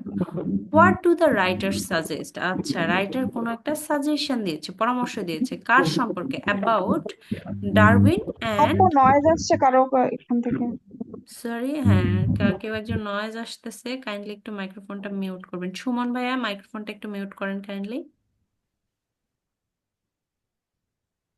আচ্ছা, what do the writer suggest about Darwin and Einstein? Darwin এবং আইনস্টাইন নিয়ে রাইটার কি সাজেস্ট করছে?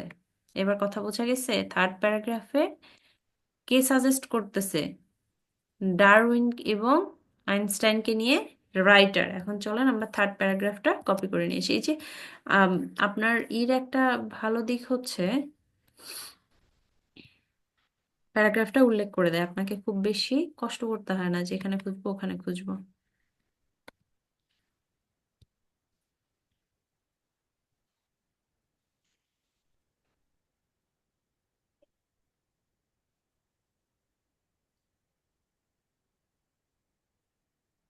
আচ্ছা, রাইটারের সাজেশনটা কি দেখি। প্রথমে কি বলছে? Setting aside such greats as Darwin and Einstein. হায় হায়, কি বলছে? ডারউইন এবং আইনস্টাইনের মতো যে মহান যারা বিজ্ঞানী আছে তাদেরকে যদি আমরা এক পাশে রেখে দেই, আলাদা করে রেখে দেই, হুজ মনুমেন্টাল কন্ট্রিবিউশন আর ডিউলি সেলিব্রেটেড, যাদের এই মহান যে কন্ট্রিবিউশন অবদান আছে সেটা খুব যথাযথভাবে কি করা হয়, উদযাপন করা হয়, তাদেরকে কি করব? এক সাইডে রেখে দিব।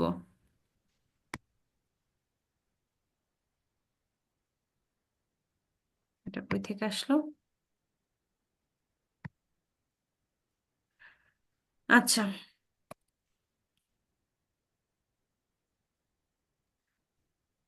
এটা তো যাচ্ছেও না, কোথা থেকে আসলো এটা? এটা আপু জুম থেকে রিমুভ করেন, জুম থেকে জুম জুম থেকে থেকে চলে কেউ ইয়া আসলো? করছে আর কি।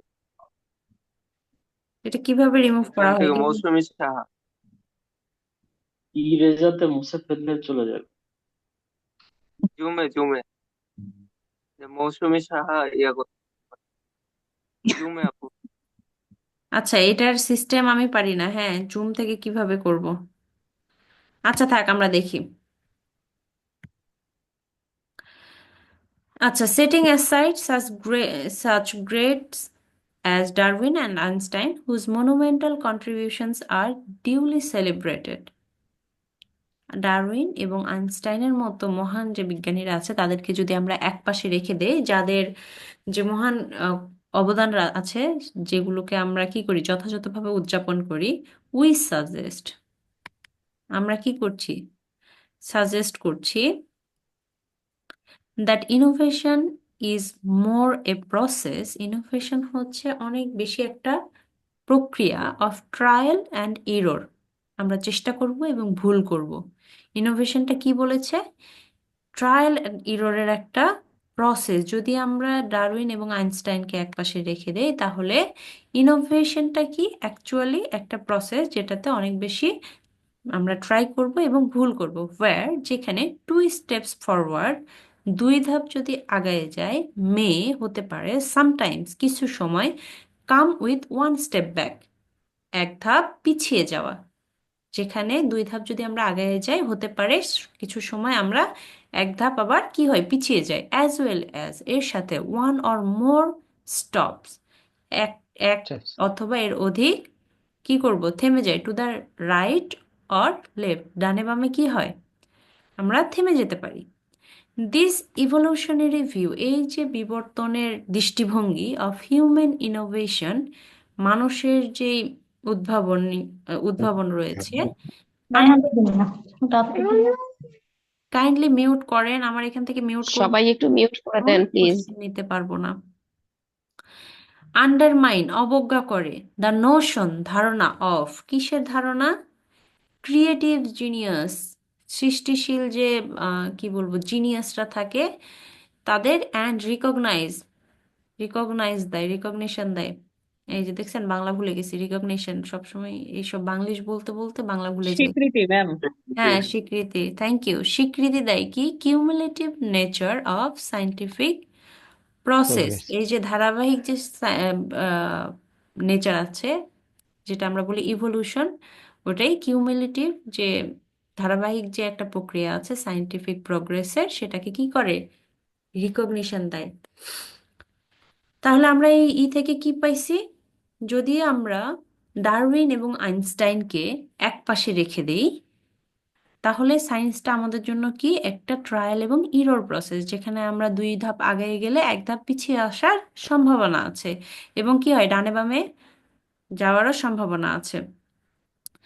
This evolutionary view of human innovation, এই যে বিবর্তনের দৃষ্টিভঙ্গি, এই যে কালের বিবর্তনে মানে সময়ের বিবর্তনে এই যে আবিষ্কারগুলো হয়, এই যে একটা দৃষ্টিভঙ্গি, এই দৃষ্টিভঙ্গিটা কি করছে, আন্ডারমাইন করছে, মানে কি, অবজ্ঞা করছে।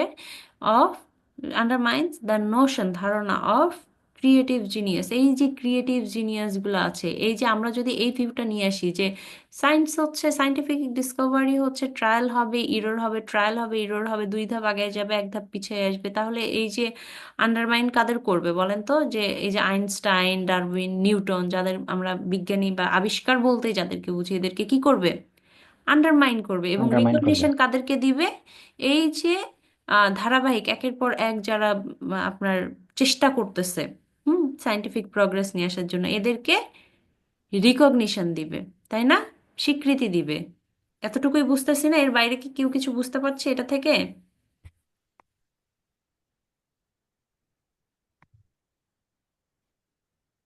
আমাকে একটু বলেন তো, এর বাইরে কি কেউ কিছু বুঝতে পারতেছি? আমি যতটুকু বললাম, এর বাইরে কে কি বুঝছেন বলেন।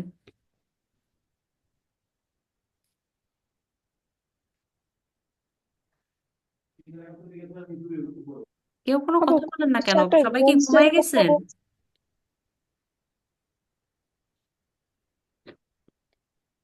এর পরের প্যারাগ্রাফ কিন্তু আমি পড়তে দিব, এবং পড়তে দিয়ে একদম নাম মেনশন করে ধরবো যে কে কি বুঝছেন বলেন, কি যাদের যাদের মনোযোগ নেই এবং যারা যারা পারবেন না, তাদের কি হবে বলেন। ও আইনস্টাইন এবং ডারউইনের যে আমি এতক্ষণ অবদান, বাইরে ছিলাম। আচ্ছা, সমস্যা নাই, হ্যাঁ, যে বুঝতে পেরেছেন সে বলেন। ও আইনস্টাইন এবং ডারউইনের মতবাদটাকে যদি আমরা আলাদা করে রাখি, হুম হুম তাদের মতবাদটাকে যদি হোল্ড করে রাখি, নতুন নতুন ভাবে যারা কোনো কিছু আবিষ্কার করবে বা ধারণা দিবে, তাদেরকে আমরা নেক্সট জেনারেশন বা নেক্সট সায়েন্টিফিক ওয়ার্ল্ডে আমরা তাদেরকে স্বীকৃতি অনুসারে দিতে পারবো। আচ্ছা, হুম। প্রথমত এখানে এই যে নেক্সট জেনারেশনকে বলছেন স্বীকৃতি দিতে পারবেন, এটা বলছেন। প্রথমত রিডিং এর ক্ষেত্রে আমরা এই ধরনের কোনো কিছু বলবো না, যেটা লেখা আছে ততটুকুই বলবো, ঠিক আছে? এখানে যেটা বলেছে সেটা হচ্ছে যে ডারউইন এবং আইনস্টাইনের মতো গ্রেট সায়েন্টিস্ট যারা আছে, এদেরকে যদি আমরা অ্যাসাইড এক পাশে পাশে রেখে দেই, পাশে রেখে দেই, তাহলে ইনোভেশন জিনিসটা আমাদের কাছে কি রকম হয়, মানে অ্যাকচুয়ালি ইরর হবে। Trial and error process. আমরা চেষ্টা করব, ভুল করব, চেষ্টা করব, ভুল করব, এটাই তো হয় না কোনো কিছু জি আবিষ্কারের জি আপু। ক্ষেত্রে। জি, এবং দুই ধাপ আগে যাব তো এক ধাপ পিছিয়ে যাব, তো পিছিয়ে যাব। জেনুইনলি হয়। এবং এই যে ইভলিউশনারি ভিউ বা বিবর্তনের যে এই যে দৃষ্টিভঙ্গি, এইটা যদি আমাদের মধ্যে আসে, তাহলে এই যে গ্রেট সায়েন্টিস্ট আছে এদেরকে কি করবে, আন্ডারমাইন করবে এবং রিকগনাইজ, স্বীকৃতি অবমূল্যায়ন দিবে করা তাদের। হবে। হ্যাঁ, স্বীকৃতি কাদের দিবে? যারা এই যে ধারাবাহিকভাবে এই সায়েন্টিফিক প্রোগ্রেসের জন্য কাজ করে যাচ্ছে তাদেরকে। ঠিক আছে, এটা যে কেউ হতে পারে। এটা যে গ্রেট সায়েন্টিস্ট হবে এমন না, যে এমন অনেক লোক হতে পারে যাদের নামও আমরা জানি না, তাই না? আমরা কয়জনের আর নাম জানি বলেন? যারা খুব জি আপু। জিনিয়াস তাদের ছাড়া আমরা নাম জানি না। আপু, তার এই মানে কি অবমূল্যায়নটা মূলত কাদেরকে মেনশন করছে? আন্ডারমাইন করবে হচ্ছে যারা গ্রেট ডারউইন সায়েন্টিস্ট আছে। আমাদের ভিউটা কি? Darwin and Einstein. আমাদের ভিউটা কি যে কোনো কিছু এখনো যদি কোনো কিছু আবিষ্কার হয়, আচ্ছা বলেন তো, এখন যদি উম, মহাকাশ নিয়ে কোনো কিছু হয়, মহাকাশ নিয়ে গবেষণা বলতে আমরা কাকে বুঝি? নাসাকে বুঝি। জি। বা মহাকাশে কোনো রকেট প্রেরণ বলতে এখন আমরা কাকে বুঝতেছি বলেন তো? এই যে খুব এখন হাইপে আছে কে বলেন? Elon Musk. স্পেস কোনো কিছু ইলন হলেই কি ইলন আবিষ্কার মাস্ক। করতেছে? Elon Elon Musk. মাস্ক। তো এই যে এদের বাইরেও মানুষ আছে না? আছে। এই যে ন্যাচারাল ইলন জিনিয়াস মাস্ক কোনো কিছু দাদা। একটা করতেছে, কোন একটা রকেট পাঠাচ্ছে, বা ইলন মাস্কের যে স্পেস এক্স নিয়ে আসতেছে, বা ইলন মাস্কের যে গাড়ি আসতেছে, নতুন মোবাইল ফোন আসতেছে নতুন, সব ধারণা কি ইলন মাস্কের মাথায় আসতেছে? এটার পেছনে রিসার্চ অন্য কেউ করছে না? যে জি। ট্রায়াল এন্ড এরর করছে, যাদের নাম আমরা জানিও না। অথবা ইলন মাস্ক ছাড়াও অনেক ইউনিভার্সিটিতে আছে, অনেক টেকনিক্যাল জায়গায় আছে যারা আরো অনেক রিসার্চ করতেছে, কিন্তু আমরা তাদেরকে জানি না। বাট এই যে ইলন মাস্ক এই কাজগুলা করতেছে, যারা ট্রায়াল এন্ড এরর করতেছে, তাদের একটা এস্টাবলিশ একটা নীতি থাকে না? ওই নীতিটাকে কিন্তু নিয়ে এসে ওটার উপর কাজ করে এরা আবিষ্কার করতেছে। বাট আমরা কিন্তু তাদেরকে জানি না। তো তখন কি হবে? এই যে ওদেরকে আমরা যদি অবমূল্যায়ন করা এই হচ্ছে। ভিউটা বাদ দিয়ে দিই, তখন কি হবে? আমাদের মাথা থেকে এই যে গ্রেট সায়েন্টিস্ট ব্যাপারটা চলে যাবে, এবং আমরা এর পেছনে কারা আছে বা এর বাইরে কারা কাজ করতেছে তাদেরকেও আমরা কি করব? রিকগনিশন দেওয়া শুরু করব, জানতে শুরু করব, স্বীকৃতি দিতে শুরু করব। এটাই বলছে। এখন আসি অপশনে। অপশন কি বলতেছে? They represent an exception to a general rule. তারা কি করতেছে? উপস্থাপন করতেছে, রিপ্রেজেন্ট করতেছে এক্সেপশন। এক্সেপশন মানে কি? আলাদা। ব্যতিক্রম। হুম। টু এ জেনারেল রুল, তারা যে প্রচলিত একটা রুল আছে, সাধারণ যে একটা নীতি আছে, সেটার একটা এক্সেপশন রিপ্রেজেন্ট করতেছে। মানে সচরাচর যে কনভেনশনাল রুল আছে, যেটাকে আমরা প্রচলিত নীতি মনে করি, সেটার বাইরে অন্য কিছু কি করছে? রিপ্রেজেন্ট করছে। Their way of working has been misunderstood. আচ্ছা, তাদের কাজ করার যে ধরন, way of working, misunderstood, has been misunderstood, ভুল বোঝা হয়েছে। দে আর অ্যান আইডিয়াল, তারা কি? আদর্শ। Which other should aspire to, যেটা অন্যদের কি করতে হবে? অ্যাসপায়ার করতে হবে, আচ্ছা। মূল্যায়ন করতে হবে। হ্যাঁ। দেয়ার অ্যাচিভমেন্ট, তাদের অর্জন, ডিজার্ভ করে কি? গ্রেটার রিকগনিশন, আরো বড় স্বীকৃতি। স্বীকৃতি। গ্রেটার রিকগনিশন ডিজার্ভ করে, অ্যাচিভমেন্ট তাদের যে অর্জন, আরো বেটার রিকগনিশন ডিজার্ভ করে। এখন বলেন ফার্স্টের যে এইটা, দে প্রেজেন্ট, তারা তারা উপস্থাপন করছে কি? An exception. এক্সেপশন মানে কি? সচরাচর কোনো কিছুর বাইরে যেটা হয় সেটা হচ্ছে এক্সেপশন।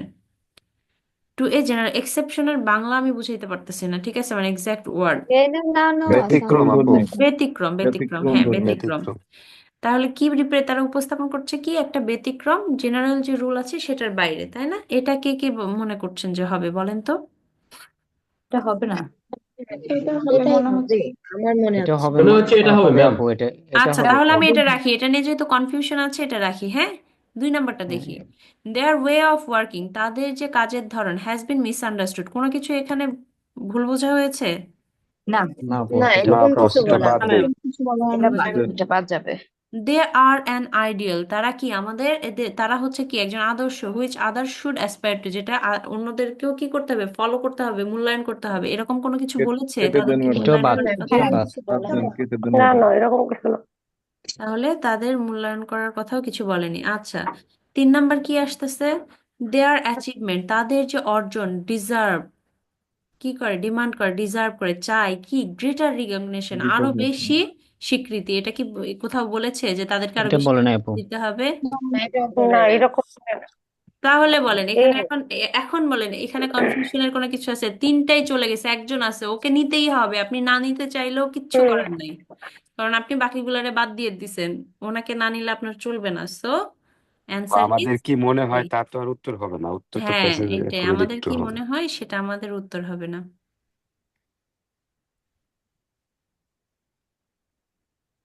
তাহলে অ্যান্সার হচ্ছে এ। এই দ্য রাইট আনসার। এখন আসি 30 নাম্বার কি বলছে দেখি তো। 30 নাম্বারটা আমরা একটু দেখি। জন নিকলসন একজন মানুষ, okay, is an example of a person. এই জন নিকলসন হচ্ছে কি একটা উদাহরণ, কিসের উদাহরণ? অফ এ পার্সন, একজন ব্যক্তির উদাহরণ, হুজ আইডিয়া, যার আইডিয়া। আচ্ছা, জন নিকলসনকে এখানে কি হিসেবে দেখাইছে? একজন এক্সাম্পল হিসেবে এক্সাম্পল দেখাইছে, হিসেবে যার আইডিয়া, যার কি বলে, আইডিয়া কিছু একটা হয়েছে যার কারণে তাকে এক্সাম্পল হিসেবে দেখানো হয়েছে। এখন কি আইডিয়া, তার আইডিয়া কি করেছে চলেন একটু দেখে নেই। আগে প্রথমে আমাদের কিন্তু দেখেন এখানে কোনো প্যারাগ্রাফ মেনশন করা নাই, আছে? না আপু, তাহলে আমাদেরকে প্রথমে জন নিকলসন এই ব্যক্তিকে খুঁজে বের করতে হবে, ঠিক আছে? এই ব্যক্তিকে ফোর্থ খুঁজে বের করে তারপর ওনাকে নেক্সট কেন। ফোর্থ প্যারাগ্রাফে আছে আপু। ফোর্থ প্যারায় আচ্ছা চলেন আমরা একটু 4th প্যারাগ্রাফটা পড়ে দেখি।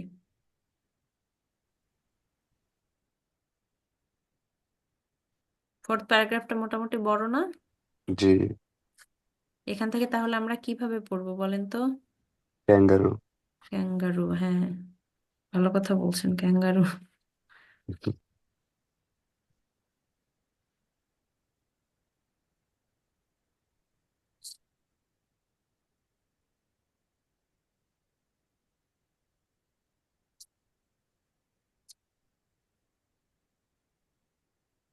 ও, ওটাই এসছে কেন? কপি হয় নাই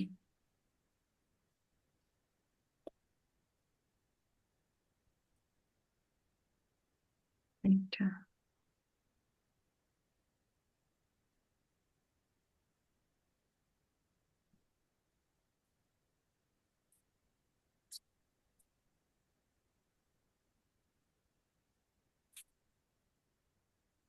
আচ্ছা, কনসিডার, কোনো কিছু আমলে না, কনসিডার ওয়ান আনহেরাল্ডেড। আচ্ছা, ওয়ান আনহেরাল্ডেড এটা হচ্ছে যেটা সম্পর্কে, যার সম্পর্কে আমরা খুব কম জানি, ঠিক আছে, তাকে বলা হয় আনহেরাল্ডেড সায়েন্টিস্ট। যার সম্পর্কে আমরা খুব কম নাম জানি বা খুব কম পরিচিত, এরকম একজন বিজ্ঞানী, যার নাম কি? জন নিকলসন। এ ম্যাথমেটিক্যাল ফিজিসিস্ট, কি একজন গাণিতিক পদার্থবিদ, ওয়ার্কিং ইন দ্য 1910, মানে 1910 সালে, 1910, হু postulated the existence, postulated, দেখছেন কি একটা ওয়ার্ড ইউজ করছে, postulated, যেটা আমরা জানিও না এটার মানে কি, যেটার মানে আমাদের জানার দরকারও নাই, ঠিক আছে। The existence of proto element in outer space. আচ্ছা, সে কি কোনো কিছুর একটা এক্সিস্টেন্ট মানে কি খুঁজে পাইছে? এক্সিস্টেন্স খুঁজে পাইছে proto elements in outer space. Outer space মানে তো আমরা বুঝি পৃথিবীর বাইরের যে গ্রহ নক্ষত্র রয়েছে সেখানে প্রোটো এলিমেন্টস এর একটা অস্তিত্ব খুঁজে পেয়েছে, এক্সিস্টেন্স, ঠিক আছে। আচ্ছা, বাই কম্বাইনিং ডিফারেন্ট নাম্বারস, একত্রে করছে কি বিভিন্ন ধরনের সংখ্যা। কিসের সংখ্যা? অফ ওয়েটস, কোনো কিছুর ভর, ওজন, of this proto elements atom. এই যে প্রোটো এলিমেন্টস অ্যাটম গুলো আছে, এইগুলার যে ওয়েট আছে, সেগুলোর ডিফারেন্ট সংখ্যাগুলোকে কি করছে? একত্রে করছে, কম্বাইন করছে। নিকলসন কুড রিকভার, নিকলসন পারতো রিকভার করতে, the weight of all elements, recover করতে পারতো কিসের? যে প্রত্যেকটা এলিমেন্টস এর যে ওজন আছে বা ভর আছে সেটাকে রিকভার করতে, in the then non periodic table, তৎকালীন পরিচিত যে পিরিয়ডিক টেবিল ছিল সেটার মাধ্যমে সেটাকে, এই প্রত্যেকটা এলিমেন্টের যে ওজন আছে সেটাকে কি করতে পারতো? রিকভার করতে পারতো। দিস সাকসেসেস, এই যে সাকসেসগুলো রয়েছে আর অল দ্য মোর নোটওর্দি, মানে কি এই যে এই সমস্ত যে সাকসেসগুলো রয়েছে, সফলতাগুলো রয়েছে, এগুলা আরো বেশি মনে রাখার মতো। গিভেন দ্য ফ্যাক্ট দ্যাট, একটা যে এই এই যে মনে রাখার মতো তার একটা কারণ দেয়, যেটা হচ্ছে Nicholson was wrong about the presence of proto element. Nicholson ভুল ছিল, কি নিয়ে ভুল ছিল? প্রেজেন্স, উপস্থিতি নিয়ে, প্রোটো এলিমেন্ট, ঠিক আছে, প্রোটো এলিমেন্টের উপস্থিতি নিয়ে ভুল ছিল। They do not actually exist, তারা আসলে কি করে না, অস্তিত্বই তাদের নেই, তারা এক্সিস্টই করে না। ইয়েট, তারপরেও Amit his often fanciful theories, তার যে ফ্যান্সি মন গড়া যে থিওরিগুলো ছিল তাদের মধ্যে, অ্যান্ড ওয়াইল্ড স্পেকুলেশন, এবং কি বলবো, উদ্ভট ধরনের যে ধারণাগুলো ছিল তাদের মধ্যে, নিকলসন অলসো প্রপোজড, নিকলসন আরো প্রস্তাব করেছিল এ নোবেল থিওরি, খুব ভালো একটা থিওরি, মানে খুব মূল্যবান একটা theory about the structure of atom, অ্যাটমের গঠন নিয়ে, ঠিক আছে। Niels Bohr, the Nobel prize winning father of modern atomic theory, Niels Bohr কি নোবেল প্রাইজ পেয়েছে এবং তাকে কি বলা হয়? ফাদার অফ মডার্ন অ্যাটমিক থিওরির জনক বলা হয়, মানে মডার্ন অ্যাটমিক থিওরির জনক বলা হয়। জাম্পড অফ, লাফিয়ে পড়েছিল, from this interesting idea to conceive his now famous model of the atom. এবং এই নিলস বোর কি করেছিল?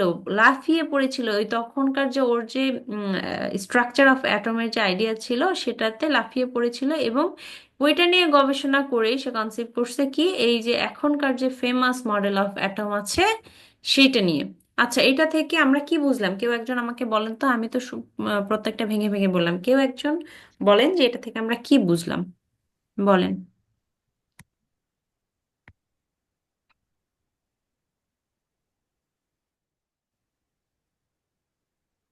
গল্পের মতো করে বলেন, আমি বলি নাই যে আপনাকে পুরোটা বলতে হবে। এই যে Nils bore, sorry Nils bore বলছি, নিকোলাস জন নিকলসন, ঠিক আছে, জন নিকলসনকে এক্সাম্পল হিসেবে নিয়ে আসছে, হ্যাঁ, বিকজ তার আইডিয়া কিছু একটা করেছিল। এখানে যদি আমি বলি আইডিয়া কি করেছিল বলেন, যে জন নিকলসন ছিল এমন একজন সায়েন্টিস্ট যার সম্পর্কে কেউ তেমন বেশি শোনে নাই বা কেউ তেমন বেশি জানে না, বাট নিলস বোর, যারা সায়েন্সে পড়ি নিলস বোরের নাম জানি না এমন কে কে আছি বলেন তো? রসায়নের ক্ষেত্রে আমরা সবাই জানি না, কেমিস্ট্রির ক্ষেত্রে নিলস বোরের কথা আমরা অনেকবার পড়ছি না? এই অ্যাটমিক, এই অ্যাটমের সেই অ্যাটমের সেই, মানে মানুষের জীবন তেজপাতা করার জন্য এই লোকগুলা দায়ী, ঠিক আছে। So, পরমাণুর এই মডেল হ্যাঁ, পরমাণু মডেল, তো পর্যায় সারণী পরমাণু মডেল, নিলস এই তো বোরের মডেল। জীবন তেজপাতা করার জন্য, মানুষের লাইফ তেজপাতা, কোনো দরকার ছিল? এমনি বনে জঙ্গলে ঘুরতাম, খাইতাম, ফিরতাম, দরকার ছিল এত কিছুর? এই বোমা কোনো টোমা বানাইলে জ্বালাইতেছে এখন। আপু, তো এখন রসায়ন নিয়ে অনার্স করতেছি আপু। Good, very good, very energetic, পড়েন, আরো বেশি করে পড়েন। জীবনে কোনো রস নাই আপু। সব রস দিয়ে বোমা বানান, বুঝছেন, জীবনে রসের দরকার নাই। আচ্ছা, জোকস অ্যাপার্ট, আমরা হচ্ছে একটু ওই যে কিম জং উনের মতো একটু শক্তিশালী হয়ে যাই, কিছু একটা করেন, ঠিক আছে। এখন আসি পড়াশোনায়। তো এই ব্যক্তিকে কেউ জানতো না, বা কেউ সেভাবে, সে মানে ওয়াইডলি নন পার্সন ছিল না। কেন ছিল না? তার যে আইডিয়া ছিল সেই আইডিয়াটা, আমি বললাম যে ক্যাঙ্গারু স্টাইলে পড়া, কেন পড়া, এখন তার মেইন আইডিয়া কি ছিল সেটা দরকার আছে। সে আউটার স্পেসে কি পরিমাপ করছে, কেন পরিমাপ করছে? ভাই, আমরা সায়েন্সের স্টুডেন্ট না, ঠিক আছে, আমরা হয় কমার্সের স্টুডেন্ট নাহলে আর্টসের স্টুডেন্ট। সো আমরা এইসব আউটার স্পেস নিয়ে অত কিছু জানি না, বাট এটা বুঝতে পারতেছি সে আউটার স্পেসে কিছু একটা এক্সিস্টেন্স এবং ভর নিয়ে একটা আইডিয়া দিছিল, ঠিক আছে, যেই আইডিয়াই দিক না কেন আইডিয়া দিছিল। এবং সে মেইন আইডিয়াটা তার ছিল অ্যাটমের স্ট্রাকচার নিয়ে, যেটা ওয়াইডলি রিকগনিশন পায় নাই, কারণ তার আইডিয়াটা ভুল ছিল বা তার মন গড়া কিছু থিওরি ছিল এর জন্য। বাট তার খুব নোবেল একটা আইডিয়া ছিল, যেটা হচ্ছে স্ট্রাকচার অফ অ্যাটম, যেটা সঠিক ছিল। এবং সে ওয়াইডলি নোন না হলেও আমরা নিলস বোরকে কিন্তু সবাই জানি, ঠিক আছে। কেন জানি? কারণ সে কি করছে, এই যে তার আইডিয়াটা, তার একটা স্ট্যাবলিশ আইডিয়া ছিল, সে ওইটাকে দেখছে, ওইটার উপরে যে ঝাঁপায় পড়ছে এবং ওইটা নিয়ে কাজ করে সে খুব সহজেই যে পরমাণু মডেলটা আছে সেটা আবিষ্কার করছে। সো এই যে প্রথমে বলছিল যে ওই যে প্রেডিসেসর যারা ছিল তাদেরকে আমরা জানি না, পূর্বপুরুষদের জানি না, প্রায়র এক্সপেরিমেন্ট কে করছে তাদেরকে জানি না। এই যে যারা ফেমাস আছে তারা আগের যে মানে একজনের কাঁধে বন্দুক রাইখে গুলি চালানো ব্যাপারটা এরকম হয়ে গেল না? আগে একটা জিনিস প্রতিষ্ঠিত ছিল, পরে সে এসে সেটা নিয়ে কাজ করছে, কাজ করে ফেমাস হয়ে গেছে। বাট বিজ্ঞানীদের কাজই এটা আপু, কোনো বিজ্ঞানী কোনো হ্যাঁ, কাজ শেষ এটাই করতে পারে না। বলতেছে। এবং এই যে এই জিনিসটাই বলতেছে যে আমরা যদি এই ফেমাস বিজ্ঞানীদের আগেরদের যদি একটু নিয়ে গবেষণা করি এবং ডিসকাভারিটা কোথা থেকে প্রথম শুরু হয়েছিল সেটা যদি আমরা আইডেন্টিফাই করতে পারি, তাহলে এই যে নন রিকগনিশন যে পার্সনগুলো আছে, নন রিকগনাইজড যে পার্সনগুলো আছে, তাদেরকে আমরা কি করতে পারবো? রিকগনিশন দিতে পারবো। অরিজিনালি তারাও রিকগনিশন পাওয়ার যোগ্য না? এটাই বলছে। অবশ্যই। এখন আমরা যাই অপশনে। ঠিক আছে, অপশন কি বলছে দেখেন। প্রথমে বলছে ইস্টাবলিশড, আচ্ছা প্রতিষ্ঠিত করছে, প্রতিষ্ঠিত করেছে, কি প্রতিষ্ঠিত? হিজ রেপুটেশন, আচ্ছা অ্যাজ অ্যান ইনফ্লুয়েন্সিয়াল সায়েন্টিস্ট, প্রভাবশালী বিজ্ঞানী। আচ্ছা বলেন তো, জন নিকলসন কি তাকে প্রভাবশালী বিজ্ঞানী হিসেবে এস্টাবলিশ করেছে না কোথাও? বলতে পার। নো। তাহলে এটাকে আমরা কি করব? বাদ দিয়ে দিব।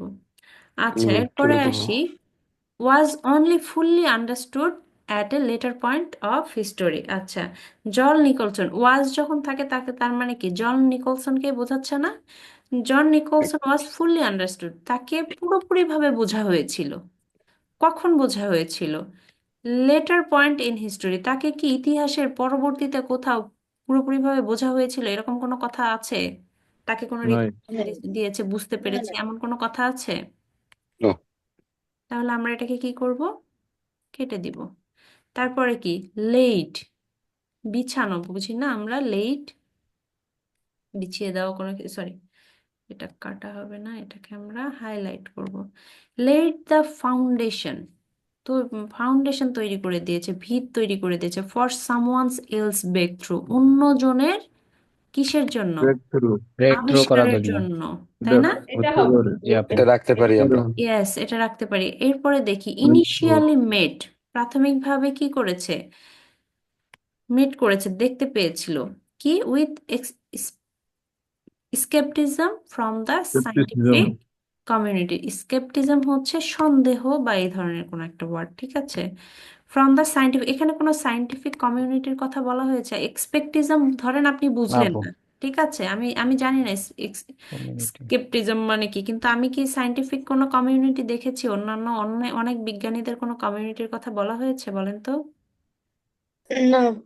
তাহলে এটা আমরা কেটে দিব। বি নাম্বারও আমরা কি করছি? কেটে দিছি না? তাহলে আমাদের অ্যান্সার কোনটা থাকছে? সি নাম্বার থাকছে। ঠিক আছে আপু। এই এখন পর্যন্ত কারো কোনো প্রবলেম আছে? কেউ কোনো জায়গায় কনফিউজড এই প্যারাগ্রাফের মধ্যে? তারা আমাকে একটু জানাবেন। কনফিউশন নাই। আচ্ছা, একজন বলেছে ম্যাম এক্সামে আমরা কিভাবে পড়ে এই ধরনের প্রশ্নের উত্তর কম সময়ে করব, কাইন্ডলি যদি একটু পড়ে দেখাতেন 2 লাইন তাহলে খুব ভালো হতো। ওকে, আমরা কিভাবে পড়বো দেখেন, আমি এখান থেকে বলি। ভালো একটা কোশ্চেন করছেন, কিভাবে এত বড় একটা প্যারাগ্রাফকে আমরা 2 লাইন অথবা 3 লাইনে করব। দেখেন, কনসিডার ওয়ান আনহিয়ারেল্ড কি সায়েন্টিস্ট যার কথা আমরা জানি না। আচ্ছা, জন নিকলসন, এতটুকু আমরা পড়লাম। এ ম্যাথমেটিক্যাল এত শত, এতটুকু পড়ার কি আমার দরকার আছে? দরকার নেই। এটা আমরা পড়বো না। আচ্ছা, আমরা পড়ার জন্য পড়লাম, এই mathematical physicist working in the 1910। ওকে, ঠিক এভাবেই পড়বো আমরা, কিন্তু এটাকে খুব বেশি গুরুত্ব দিচ্ছি না। আচ্ছা, পোস্টুলেটেড, আচ্ছা পোস্টুলেটেড করছে কি? The existence of proto elements in outer space. আচ্ছা, এক্সিস্টেন্স এবং আউটার স্পেস, ঠিক আছে, এই দুইটা যদি আপনি নেন, অস্তিত্ব, কিসের অস্তিত্ব পাইছে? Prototype elements in outer space. যেহেতু আমরা সবাই এখানে সায়েন্সের স্টুডেন্ট না, যারা সায়েন্সের স্টুডেন্টস ভেরি গুড, তারা খুব সহজে বুঝবে, যারা না তাদের এত মাথা ঘামানোর দরকার না। আউটার স্পেসে কিছুর একটা এক্সিস্টেন্স পাইছে, okay. By combining the different number of weight atom, এটার কি আমার দরকার আছে? Nicholson could recover weight of all elements periodic table, এটারও দরকার নেই, এটা আমরা পড়বো এভাবে দেখেন, by combining different number of weight of prototype okay Nicholson could cover the weight of all elements periodic table. 30 সেকেন্ডও লাগবে না এতটুকু এভাবে পড়তে, যেটা আমার দরকার নাই এখানে, রিকভার করছে পিরিয়ডিক টেবিল। আচ্ছা, এতটুকু আমি এভাবে পড়লাম। তারপরে কি, this success are the more noteworthy, আচ্ছা এই সকল সাকসেস আর ভালো মনে রাখার জন্য, given the fact that Nicholson was wrong about the presence of proto elements, দরকার নাই, নিকোলসন কি ছিল, রং ছিল, এতটুকু আমাদেরকে নিতে হবে। কারণ কি, কারণ হচ্ছে ওনাকে এক্সাম্পল হিসেবে নিয়েছে, এক্সাম্পল হিসেবে নেওয়ার মধ্যে আবার রং যদি আসে, তার মানে এখানে একটা কিন্তু আছে, সে ভুল ছিল, তারপরেও তাকে কেন এক্সাম্পল হিসেবে নিয়ে আসা হয়েছে, তার আইডিয়াকে কেন।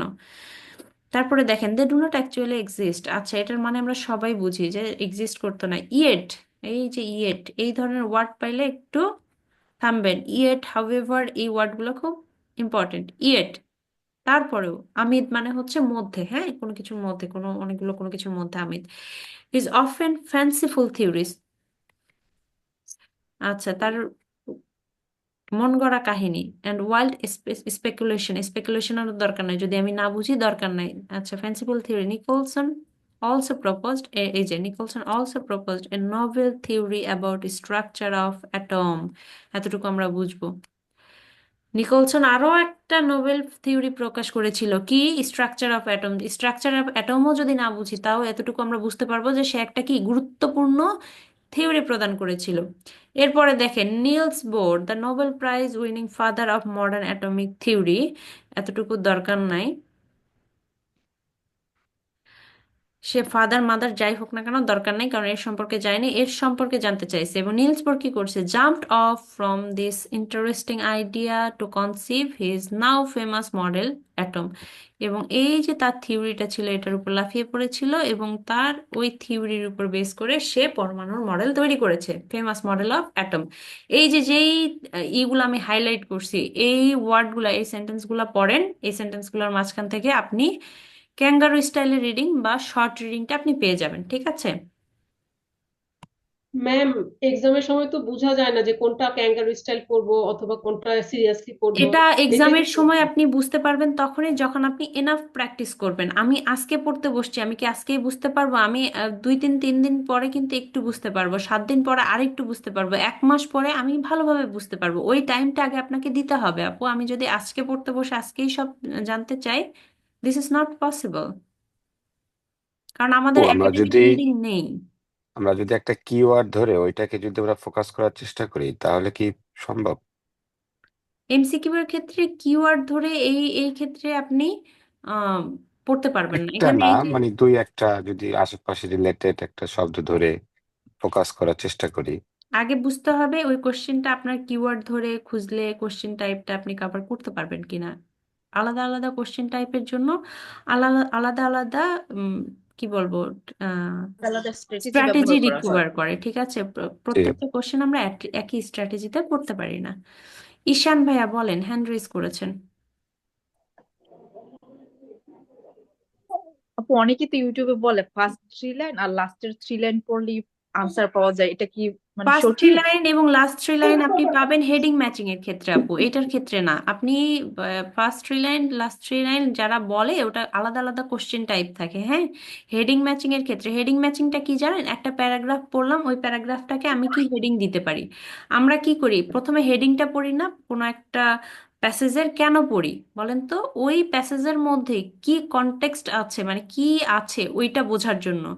এবং যখন আমরা হেডিং ম্যাচিং করি, আমরা একটা প্যারাগ্রাফ পড়ি, ওই প্যারাগ্রাফটাকে আমরা কি ধরনের হেডিং দিতে পারি, তখন মাঝখানে কি আছে না আছে এটা না পড়েও আমরা ফার্স্ট এবং লাস্ট 2 লাইন এবং 3 লাইন পড়লেও বুঝতে পারি প্যারাগ্রাফটা কি নিয়ে বলা আছে, তখন আমরা একটা শর্ট হেডিং দিতে পারি। এটা এর ক্ষেত্রে করলে আপনি পারবেন না।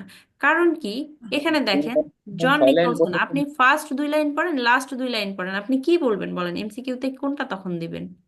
কিছুই না বুঝতে আসলে পারবে না। এটার ক্ষেত্রে প্রযোজ্য না মনে হয়। হ্যাঁ, এটার ক্ষেত্রে প্রযোজ্য না। ঠিক আছে, আলভি হাসান ভাইয়া বলেন।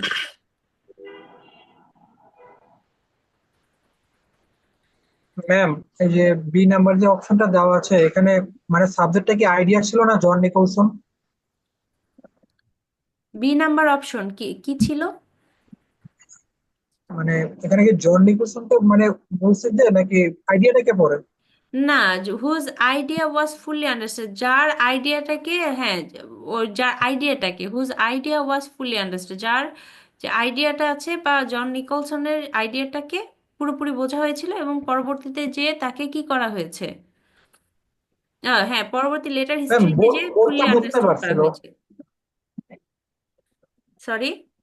ওর আইডিয়াটা তো বোর তো বুঝতে পারছিল আইডিয়াটা। ওর বুঝতে পারলেও হিস্ট্রির কথা বলেছে, ইতিহাসে কি পরবর্তীতে বোঝা হয়েছে, তাকে কি কোথাও নিয়ে নো আসা নো হয়েছে? নো নো নো এইটাই এইটাই হিস্ট্রির জায়গায় একটা গ্যাপ দিয়ে রেখেছে। নিলস বোর বুঝতে পারছে বলেই তো এটাকে প্রতিষ্ঠা করতে পারছে হ্যাঁ, পরবর্তী। কিন্তু ও তো কোথাও বলে নাই যে আমি ওর কাছ থেকে নিয়ে আসছি, তার কোনো না ইতে না, বলছে, ও কিন্তু কোথাও বলে নাই। নোবেল তাজরিন তো আপু সে বলেন, নিজেই দিচ্ছে। তাজরিন আপু বলেন। আপু, যেমন আমার মানে আগে যে প্রবলেমটা হতো যে কোশ্চেনের অ্যান্সার খুঁজে পেতে প্যাসেজ থেকে অনেক টাইম লাগতো বা অনেক ব্রেনে প্রেশার লাগতো, এখন এই প্রবলেমটা হচ্ছে না। এখন যেটা হচ্ছে যে কারেক্ট অ্যান্সারের মধ্যে অ্যান্সার কোনটা হবে আমি কনফিউজড হয়ে যাচ্ছি। বিশেষ করে ট্রু ফলসে আর এমসিকিউ তে প্রবলেমটা খুব বেশি ফেস করতেছি। এটা কি আস্তে আস্তে আমার ইমপ্রুভ হবে? আমি খুবই কনফিউজড। আচ্ছা, আস্তে আস্তে ইমপ্রুভ হবে। তারপরেও যদি কারো কোনো প্রবলেম থাকে স্পেসিফিক কোনো কিছুতে, আমি আমার মেইল অ্যাড্রেস দিয়ে দিব, আমাকে মেইল করলে আমি রেসপন্স করব। ডোন্ট ওয়ারি, আছি। আপু আমারও নট গিভেন আর ফলস এর মধ্যে খালি মানে প্যাস লাগতেছে। নট গিভেনে ইনফরমেশন মিসিং থাকবে, এটা সবাই মাথায় রাখবেন। নট গিভেনে কখনোই কন্ট্রাডিক্ট করবে না। ইনফরমেশন আপনার মেইন যেই কিওয়ার্ড বা মেইন যে টপিকটা, ওটা মিসিং থাকবে, ওটা থাকবেই না, ঠিক আছে? এটা একটু কনফিউজিং, বাট এটা মাথায় রাখবেন। আপনি কোনো কিছু ধরে নিবেন না, ধরে নিতে গেলেই কিন্তু আপনার অবস্থা খারাপ হয়ে যাবে। ধরে নিব না, আমাদের মেইন ইনফরমেশন মিসিং থাকবে। রজত ভাইয়া বলেন, হ্যান্ড রাইজ করেছেন রজত রয় ভাইয়া, বলেন।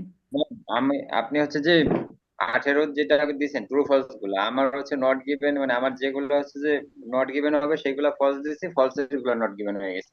আচ্ছা, আমি মানে ক্লাসের হয়েছে। লাস্টে এটা নিয়ে বসবো ভাইয়া, ক্লাসের লাস্টে ইনশাল্লাহ বসবো, ঠিক আছে? হ্যাঁ আজকে আপু, আমরা একটু করি। বুঝিয়ে দিয়েন আপনি হুম যে হুম। ইয়াটা পরের প্যাসেজটা মানে দিয়ে ক্লাসের লাস্টে দিয়েছিলেন। বসবো আজকে, এই এতটুকু আগে কভার করে নিই, তারপরে ইনশাল্লাহ ক্লাসের লাস্টে বসবো। লাস্ট ওয়ান বাকি আছে ম্যাম, হুম, 31। আগে ক্লাসটা করি। এখন চলেন, কোশ্চেন নিয়ে নিয়েছি, এখন আমরা যাই এতে। আমি ক্লাসের মাঝে মাঝে কোশ্চেন নেই, কারণ হচ্ছে আমি একটা টপিক কভার করে গেলাম, তারপরে আপনি লাস্টে যে কোশ্চেনটা আবার আমার জন্য তুলে রাখলেন, লাস্টে যে আমার জন্য একটা হজরলব লাগে। আমার কাছে মনে হয় যে সিকোয়েন্সিয়ালি কোশ্চেনের অ্যান্সারগুলো দিয়ে যাওয়া বেটার।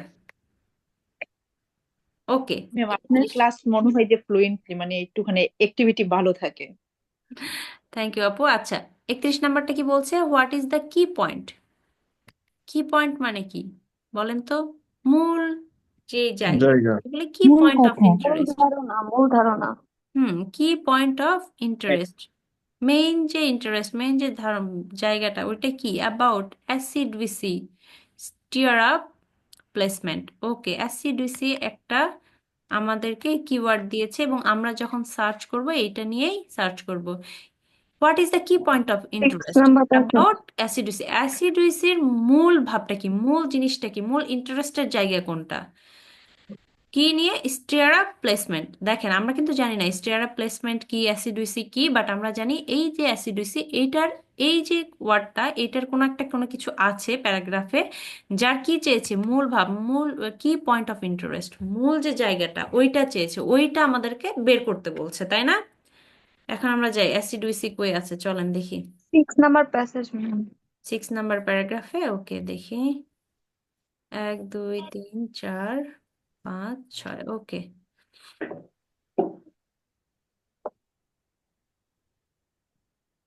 এই যে অ্যাসিডুইসি, সাপোর্ট ফর দিস, এটা থেকে একটু কপি করে নিয়ে যাই, দেখি কি বলছে।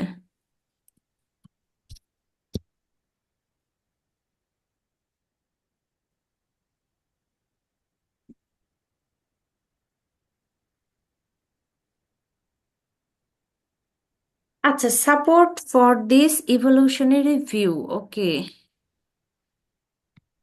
বিবর্তন ধারার যে দৃষ্টিভঙ্গি, support for this evolutionary view of behavioral innovation, উদ্ভাবনীর যে আচরণগত যে উদ্ভাবন কামস ফ্রম মেনি ডোমেইনস, অনেক ক্ষেত্র থেকে আসে। এই যে সাপোর্ট, কিসের জন্য সাপোর্ট? ইভলিউশনারি ভিউ, ঠিক আছে, বিবর্তন ধারার যে দৃষ্টিভঙ্গি আছে, বিবর্তনের যে দৃষ্টিভঙ্গি আছে এটা কি, এবং বিবর্তনের দৃষ্টিভঙ্গি কিসের? উদ্ভাবনীমূলক আচরণের। Comes from many domains. আচ্ছা, এটা বুঝি না বুঝি এতটুকু আমরা এভাবে পড়বো, okay. Consider one example of an influential innovation in US horse racing. আচ্ছা, হর্স রেসিং দেখেন, এতটুকু মাথায় রাখবেন এখান থেকে, ঠিক আছে। এক্সাম্পল, এক্সাম্পল কিসের? হর্স রেসিং পড়লাম। দ্য সো কল্ড অ্যাসিডুইসি, পেয়েছি অ্যাসিডুইসি, এটা কি? So called acey deucy stirrup placement, কিছু একটা, ঠিক আছে, স্টিরাপ প্লেসমেন্ট কোনো কিছু একটা, আমি জানি না, বাট এটা আমার কিওয়ার্ডে ছিল। In which the writer's foot in his left stirrup is placed as much as 25 centimetres lower than the right. আচ্ছা, এই যে অ্যাসিডুইসি এটা একটা হর্স রেসিং, একটা আমরা প্রথমেই দেখেছি কি, একটা ঘোড়দৌড়ের প্রতিযোগিতা, তাই না? যেখানে ইন হুইচ রাইডার যে ছিল, যে রাইড করছিল, তার পাটা যে বাম পাটা ছিল সেটা 25 সেন্টিমিটার নিচে ছিল রাইট পায়ের থেকে, মানে ডান পায়ের থেকে বাম পাটা 25 সেন্টিমিটার নিচে ছিল।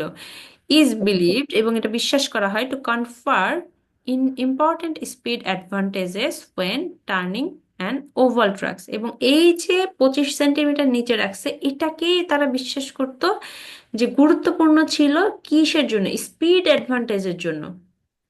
যে গতির যে অ্যাডভান্টেজ আছে, সুবিধা আছে বাড়ানো বা কমানো, এটার জন্য ওরা কি করছে? এটাকে অ্যাডভান্টেজ হিসেবে মনে করছে। যখন তারা ওভাল ট্র্যাকে টার্ন করতেছে, মানে যখন তারা রাউন্ডে এভাবে টার্ন করে, সেটার ক্ষেত্রে এই যে 25 সেন্টিমিটারের বাম্পাটা উপরে রাখা, না সরি, স্টার প্লেস লোয়ার নিচে লোয়ার রাখতে। নিচে রাখা, হ্যাঁ, 25 সেন্টিমিটার বাম্পাটাকে নিচে রাখাকে এরা কি করছে, যখন টার্নিং করছে সেটার স্পিড অ্যাডভান্টেজ হিসেবে বিশ্বাস করছে। It was developed a relatively unknown jockey name Jackie Westrop. আচ্ছা, এটা ডেভেলপ করেছিল, এই যে ডেভেলপটা পড়বেন, ঠিক আছে, ডেভেলপ করেছিল কে? Jackie ওয়েস্ট্রপ।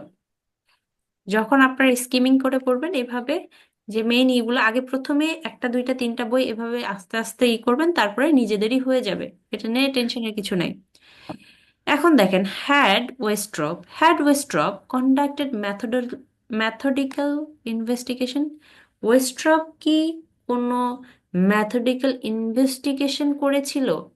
Or examined extensive film record, নাকি কোনো খুব ভালো একটা ভিডিও ধারণ করেছিল বা ফিল্ম রেকর্ড করেছিল? In a shrewd plan to outrun his rival. Outrun মানে কি হচ্ছে?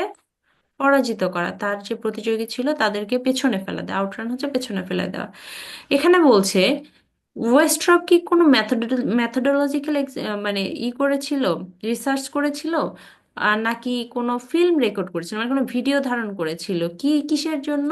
আউটরান হিজ রাইভাল, তার তার যে প্রতিযোগী ছিল তাদেরকে পেছনে ফেলার জন্য। Had he foreseen the speed advantage, সে কি আগে থেকেই তার যে স্পিড অ্যাডভান্টেজ সেটা কি দেখেছিল? That would be conferred by riding acey deucy, যেটা তাকে ওই যে যে অ্যাসিডুইসি যে টেকনিকটা তাকে আগায় রাখবে, বা লেফট কনফার্ট মানে তাকে যে অন্যান্যদের থেকে আগায় রাখবে, সেটা কি সে বুঝতে পেরেছিল আগে থেকেই? নো, না। He suffered a leg injury, সে কি করেছে? একটা লেগ ইনজুরিতে সাফার করছে, which left him unable to fully bend his left knee. তাকে এই যে ইনজুরিটা তাকে আনেবল করে দিয়েছে, তার যে বাম পাটা আছে, বাম পায়ের হাঁটুটা আছে, সেটা বেন্ড করতে পারে না, বাঁকাতে পারে না। His modification just happen to coincide with enhanced left hand turning performance. তার যে মডিফিকেশনটা আছে এটা হয়ে গেছিল, just happen to coincide with enhance বাড়ানো লেফট হ্যান্ড টার্নিং পারফরমেন্স, বামপন্থী যে বাম হাতে পন্থী যে পারফরমেন্স আছে সেটাকে বাড়ানোর জন্য জাস্ট হয়ে গেছিল, এটা কোনো প্রি প্ল্যান্ড ছিল না, বা প্রি প্ল্যান্ড টেকনিকও ছিল না। দিস কাকতালীয়।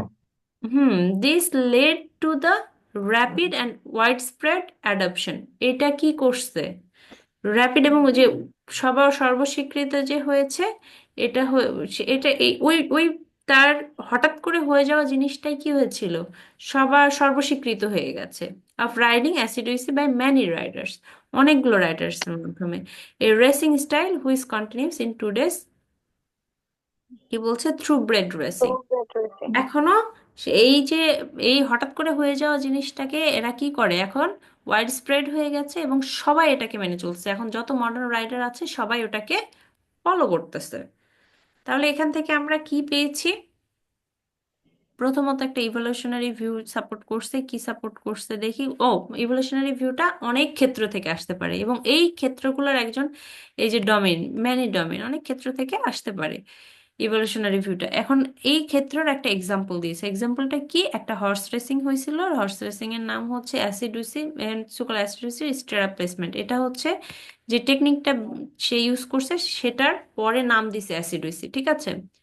এবং অ্যাসিডুসিটা কি, রাইডার্সের যে বাম পাটা ছিল ডান পা থেকে 25 সেন্টিমিটার নিচে ছিল যখন সে বাগ করতেছিল তখন। এবং এই যে আহ, এর যে এই অ্যাসিডুইসিটা, এই যে অ্যাসিডুইসির টেকনিক, এটা হঠাৎ করে হয়ে গেছিল। সে কোনো প্রি প্ল্যান করেনি এবং সে জানতও না যে এই জিনিসটা তাকে তার প্রতিযোগীদের থেকে আগায় রাখবে। এবং এই যে হঠাৎ করে হয়ে যাওয়া জিনিসটাই পরবর্তীতে কি হয়েছে, জনপ্রিয় হয়ে গেছে সবার কাছে। পপুলার হয়েছে, হ্যাঁ হুম, এখন দেখি কি পপুলার হয়েছে। বলছে, যে এখান থেকে কি বোঝাচ্ছে দেখি। দ্য সিম্পল রিজন, খুব সাধারণ একটা কারণ, হোয়াই ইট ওয়াজ ইনভেন্টেড, এটা কেন আবিষ্কার হয়েছিল। এটা হবে বা হবে না, এটা কার কার মতামত আছে বলেন। আমি কিন্তু কারণ জিজ্ঞেস করবো, ঠিক হবে আছে? না।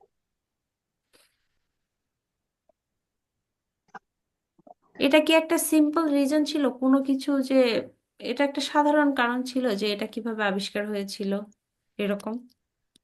এটা একটা ঘটনাকে উল্লেখ করছে, নাথিং এলস। এটা আচ্ছা, একটা ঘটনাকে উল্লেখ করছে এবং আচ্ছা, এটার মাধ্যমে পরবর্তীতে হর্স রাইডিং এর যে রাইডার্সরা কিভাবে আহ মানে এই ব্যাপারটাকে পরবর্তীতে আরো সামনে আগায় নিতেছে বা এখনো পর্যন্ত মেনে নিতেছে, এই টেকনিকটাকে ফলো করতেছে, এটাই মিনিং। That's it. আচ্ছা। এখন বলেন, এ নাম্বার অপশনটা কি মনে হচ্ছে? শান্তনা আপু বলেন তো। The simple reason why it was invented, কি পয়েন্টটা কি এটা ছিল যে একটা সাধারণ কারণ যে কেন এটা আবিষ্কার হয়েছিল। আচ্ছা, নেক্সটে জি যাই। ম্যাডাম, সাধারণ কারণ এটা সিম্পল রিজনের কারণে এটা ইনভেন্টেড এটা হয়েছে। পায়ের একটা ইয়া ছিল আপু, এটা সাধারণ কারণ হতে পারে। আচ্ছা, দ্য ইনথুজিয়াজম। হ্যাঁ, ইনথুজিয়াজম মানে কি? প্রবল ইচ্ছা, তাই না? With which it was adapted, মানে খুব আগ্রহ, ইনথুজিয়াজম খুব উৎসাহ। আগ্রহ, অতি আগ্রহ। With which it was adapted, এটার মেন পয়েন্টটা কি ছিল? খুব আগ্রহ মেন পয়েন্ট ছিল, যে কতটা আগ্রহের সাথে এটা অ্যাডাপ্ট করা হয়েছিল। এখানে কি কোনো ইনথুজিয়াজম দেখাইছে কারো? ওয়াইডলি, না না ওয়াইড হঠাৎ স্প্রেড করে ছিল না, হয়েছে, কোনো ইনথুজিয়াজম ছিল না। না আপু, ওয়াইড এরকম স্প্রেড হয়েছে, বাট ইনথুজিয়াজম জিনিসটা কিন্তু আলাদা, ঠিক আছে। আচ্ছা, the research that went into it's development, কোনো রিসার্চ হয়েছে? না ম্যাডাম, ছিল না রিসার্চ। কোনো রিসার্চ কিন্তু হয় নাই। এই যে দেখেন, রিসার্চের কথাটা ওরা আপনাকে কনফিউজ করে। একটা ম্যাথোডোলজিক্যাল ইনভেস্টিগেশন দিয়েছিল না একটা ওয়ার্ড, এই ম্যাথোডোলজিক্যাল ইনভেস্টিগেশন, এই যে মেথড জিনিসটা, এটা আমরা রিসার্চের ক্ষেত্রে পাই না। এই জন্যই কিন্তু ওরা এই ওয়ার্ডটা দিয়েছে, ঠিক আছে। এটা জাস্ট আপনাকে কনফিউশনের জন্য, আর কোনো কিচ্ছু না। দ্য ক্লেভারনেস, দেখেন, চালাকি, the cleverness of the person who first used ইট। এখানে কি বলছে কে ফার্স্ট ইউজ করেছে এই ইটা, টেকনিকটা, অ্যাসিডুসি? এটা কি বলা আছে? ক্লেভারনেস ছিল না, না ম্যাডাম। সো এই তিনটা আমাদের কি হচ্ছে, বাদ দিয়ে দিতে পারতেছি। এখন দেখেন, ফার্স্ট এই থাকে তবে। অপশনটা যদি আমি কনফিউজড থাকি, তারপরেও আমি এখন শিওর যে ওইটাই হবে, কারণ আমি এইটা ইনশিওর করতে পারছি যে বাকি তিনটা হবে না। বুঝতে পেরেছি। জি ম্যাডাম। এমসিকিউ এর টেকনিকে আর কোনো প্রবলেম কারো আছে?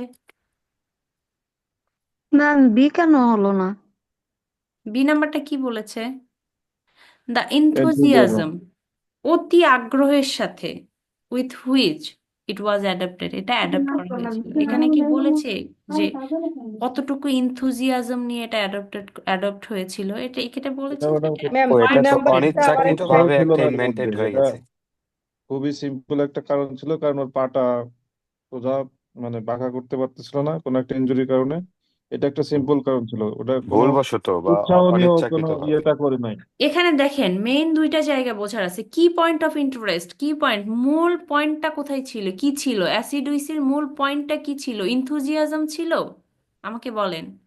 না না, ম্যাম হঠাৎ পড়ে গিয়েছিল বা এইটা দিয়ে কিছু এইটা দিয়ে হচ্ছে আপনারা রিলেট করবেন। হ্যাঁ, এখান থেকে এখানে রিলেট করার অপশন থেকে প্যারাগ্রাফে রিলেট করার কিছু নাই। এই যে এখানে একটা বলেছে যে what is the key point of interest, মূল পয়েন্টটা কি ছিল, এই যে আগ্রহের মূল পয়েন্ট ইন্টারেস্টটা কি ছিল, কি পয়েন্ট অফ ইন্টারেস্ট অ্যাসিডুইসির ক্ষেত্রে কোনটা ছিল, ইনথুজিয়াজম ছিল, কোথাও বলছে যে এই যে ইনথুজিয়া অতি আগ্রহ এই ব্যাপারটা ছিল, এটা কি কোথাও বলছে, ইগারনেস, ইনথুজিয়াজম এগুলোর কথা কি কোথাও আছে? লাস্ট লাইনটা রিভার করে না এখানে, this lead to the rapid This led to the rapid rapid and and widespread widespread adoption. adoption of কোনটা riding. কোনটা কোনটা লেড করছে বলেন তো, কোনটা? এই যে হতে দিছে, দিস লেড মানে হতে দিয়েছে কোনো কিছু একটা, হতে তার দিয়েছে। আবিষ্কারটা হওয়ার পরে আর কি, যে একদিকে ঝুঁকে গেলে মানে বাম পা একটু নিচে নামায় রাখলে ওভাল শেপ ট্রাকে যে ঘোড়া জোরে দৌড়াতে পারে, টেকনিকটা। এইটাই পরবর্তীতে মানে সবার মধ্যে ছড়ায় যায়, এরকম করলে এই রেসে যে যেতে যায় আর কি। আমি একটু আগে আমরা পড়ছি না যে একটা জিনিস হুট করে আমি চেষ্টা করছি, এটাতে ও কিন্তু ইনজিউর্ড ছিল, ওর কিন্তু কোনো লাভ হয় নাই, কিন্তু ওর টেকনিকটা ফলো টেকনিকটা করে বা ওর টেকনিকটা নিয়ে ট্রাই করে অন্যরা কিন্তু এটা পাইছে। ঠিক আছে, এখানে ইনথুজিয়াস্টিকের ব্যাপারটা আসে না। দিস লেড মানে এই যে মডিফিকেশন, এই যে ওর মডিফিকেশনটা ছিল জাস্ট হ্যাপেন্ড, কোনো প্রি প্ল্যান ছিল না, জাস্ট হ্যাপেন্ড, হুট করে হয়ে গেছে। এইটা with enhanced left hand turning performance, বাড়াইছে কাদের, বাড়াইছে লেফট হ্যান্ড টার্নিং পারফরমেন্স, যারা লেফট হ্যান্ড টার্ন নিতে চায় বা টার্ন নিচ্ছিল তাদের পারফরমেন্সকে বাড়াইছে। ঠিক আছে, এবং এই যে তাদের পারফরমেন্সটাকে শুধু বাড়াইছে, এই জিনিসটা কি করছে, rapid and widespread adoption পাইছে, কারো যে আগ্রহের সাথে কোনো কিছু পায় নাই।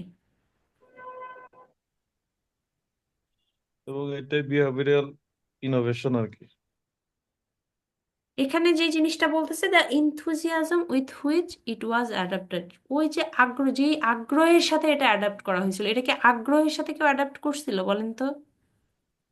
এটা ওয়াইড স্প্রেড হয়েছে, হুট করে হয়ে গেছে, তারপরে ট্রাই করে দেখে যারা লেফট হ্যান্ড টার্ন নিতে চাচ্ছিল তাদের জন্য ইট ওয়াজ ইউজফুল, অ্যান্ড দেন এটা ছড়ায় গেছে, অ্যাডপ্টেড হয়নি সবার ক্ষেত্রে, এটা ছড়ায় গেছে।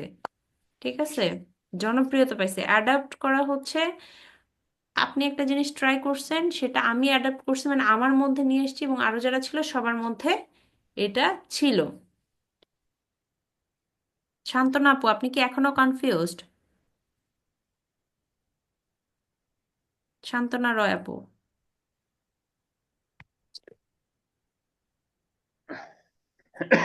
No ma'am.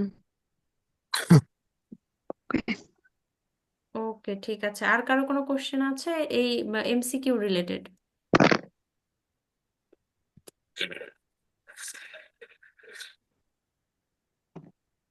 তাহলে আমি এটা ক্লোজ করে দিচ্ছি। হ্যাঁ,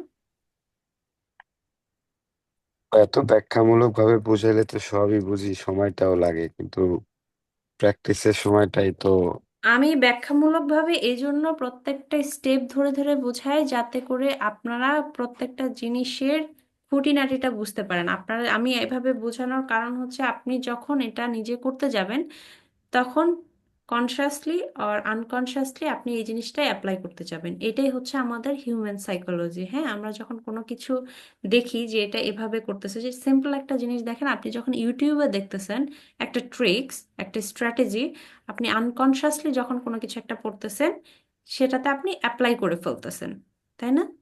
ওটা কি আপনি নিজে থেকে নিয়ে আসতেছেন না। তো আমি এই যে ব্যাখ্যা করে পড়ানোর রিজনটাই এটা, আপনি যখন পড়তে বসবেন তখন আপনার কাছেও মনে হবে আমি একটু এভাবে ছোট ছোট করে ভেঙে ভেঙে পড়ি, আমি একটু এভাবে চিন্তা করে দেখি, এবং এই জিনিসটা অ্যাপ্লাই করলে আপনার যেটা হবে, আমি কোনো শর্টকাট টিপস অথবা ট্রিক্স বলতেছি না যেটাতে আপনার ক্ষতির সম্ভাবনা আছে। এটা আলটিমেটলি আপনার স্কোরটাকে ইনক্রিজ করবে। ঠিক আছে? Yep. ঠিক আছে, তাহলে এমসিকিউ আপু বলেন। একটু জানতে চাচ্ছিলাম যে রিডিং এ কি এমসিকিউ গুলো এরকম আহ মানে সিরিয়াল ওয়াইজ প্যারার ভিতর থেকেই আমরা পাবো ইনশাল্লাহ হ্যাঁ, এরকম? এভাবেই আসবে আপু। এরকম হতে পারে যে আমি বলি যে একটা, দুইটা, তিনটা, চারটা, তিনটা পরপর এমসিকিউ, তিনটা অর্ডার মেনটেন করে আসলো, তারপর হয়তো 4 নাম্বার প্যাসেজটা বা প্যারাগ্রাফটা বাদ গেল, 5 নাম্বার প্যারাগ্রাফে আবার ওই 4 নাম্বারটার অ্যান্সার আছে, এরকম হতে পারে। বাট এরকম হয় না যে 3 নাম্বারে প্রথম এমসিকিউ আছে, আবার 1 নাম্বারে যে 2 নাম্বার এমসিকিউ আছে, এরকম হয় না। ওটা অর্ডার মেনটেন করেই আসে। আর ফিল ইন দ্য গ্যাপস তো এটা তো যে কোনো জায়গা থেকে আসতে পারে, তাই না? ফিল ইন দ্য গ্যাপস যে কোনো জায়গা থেকে আসতে পারে, ওটা টপিকটা দিয়ে দেয়, ওই টপিকটা যে প্যারাগ্রাফে থাকে সেখান থেকে আসে।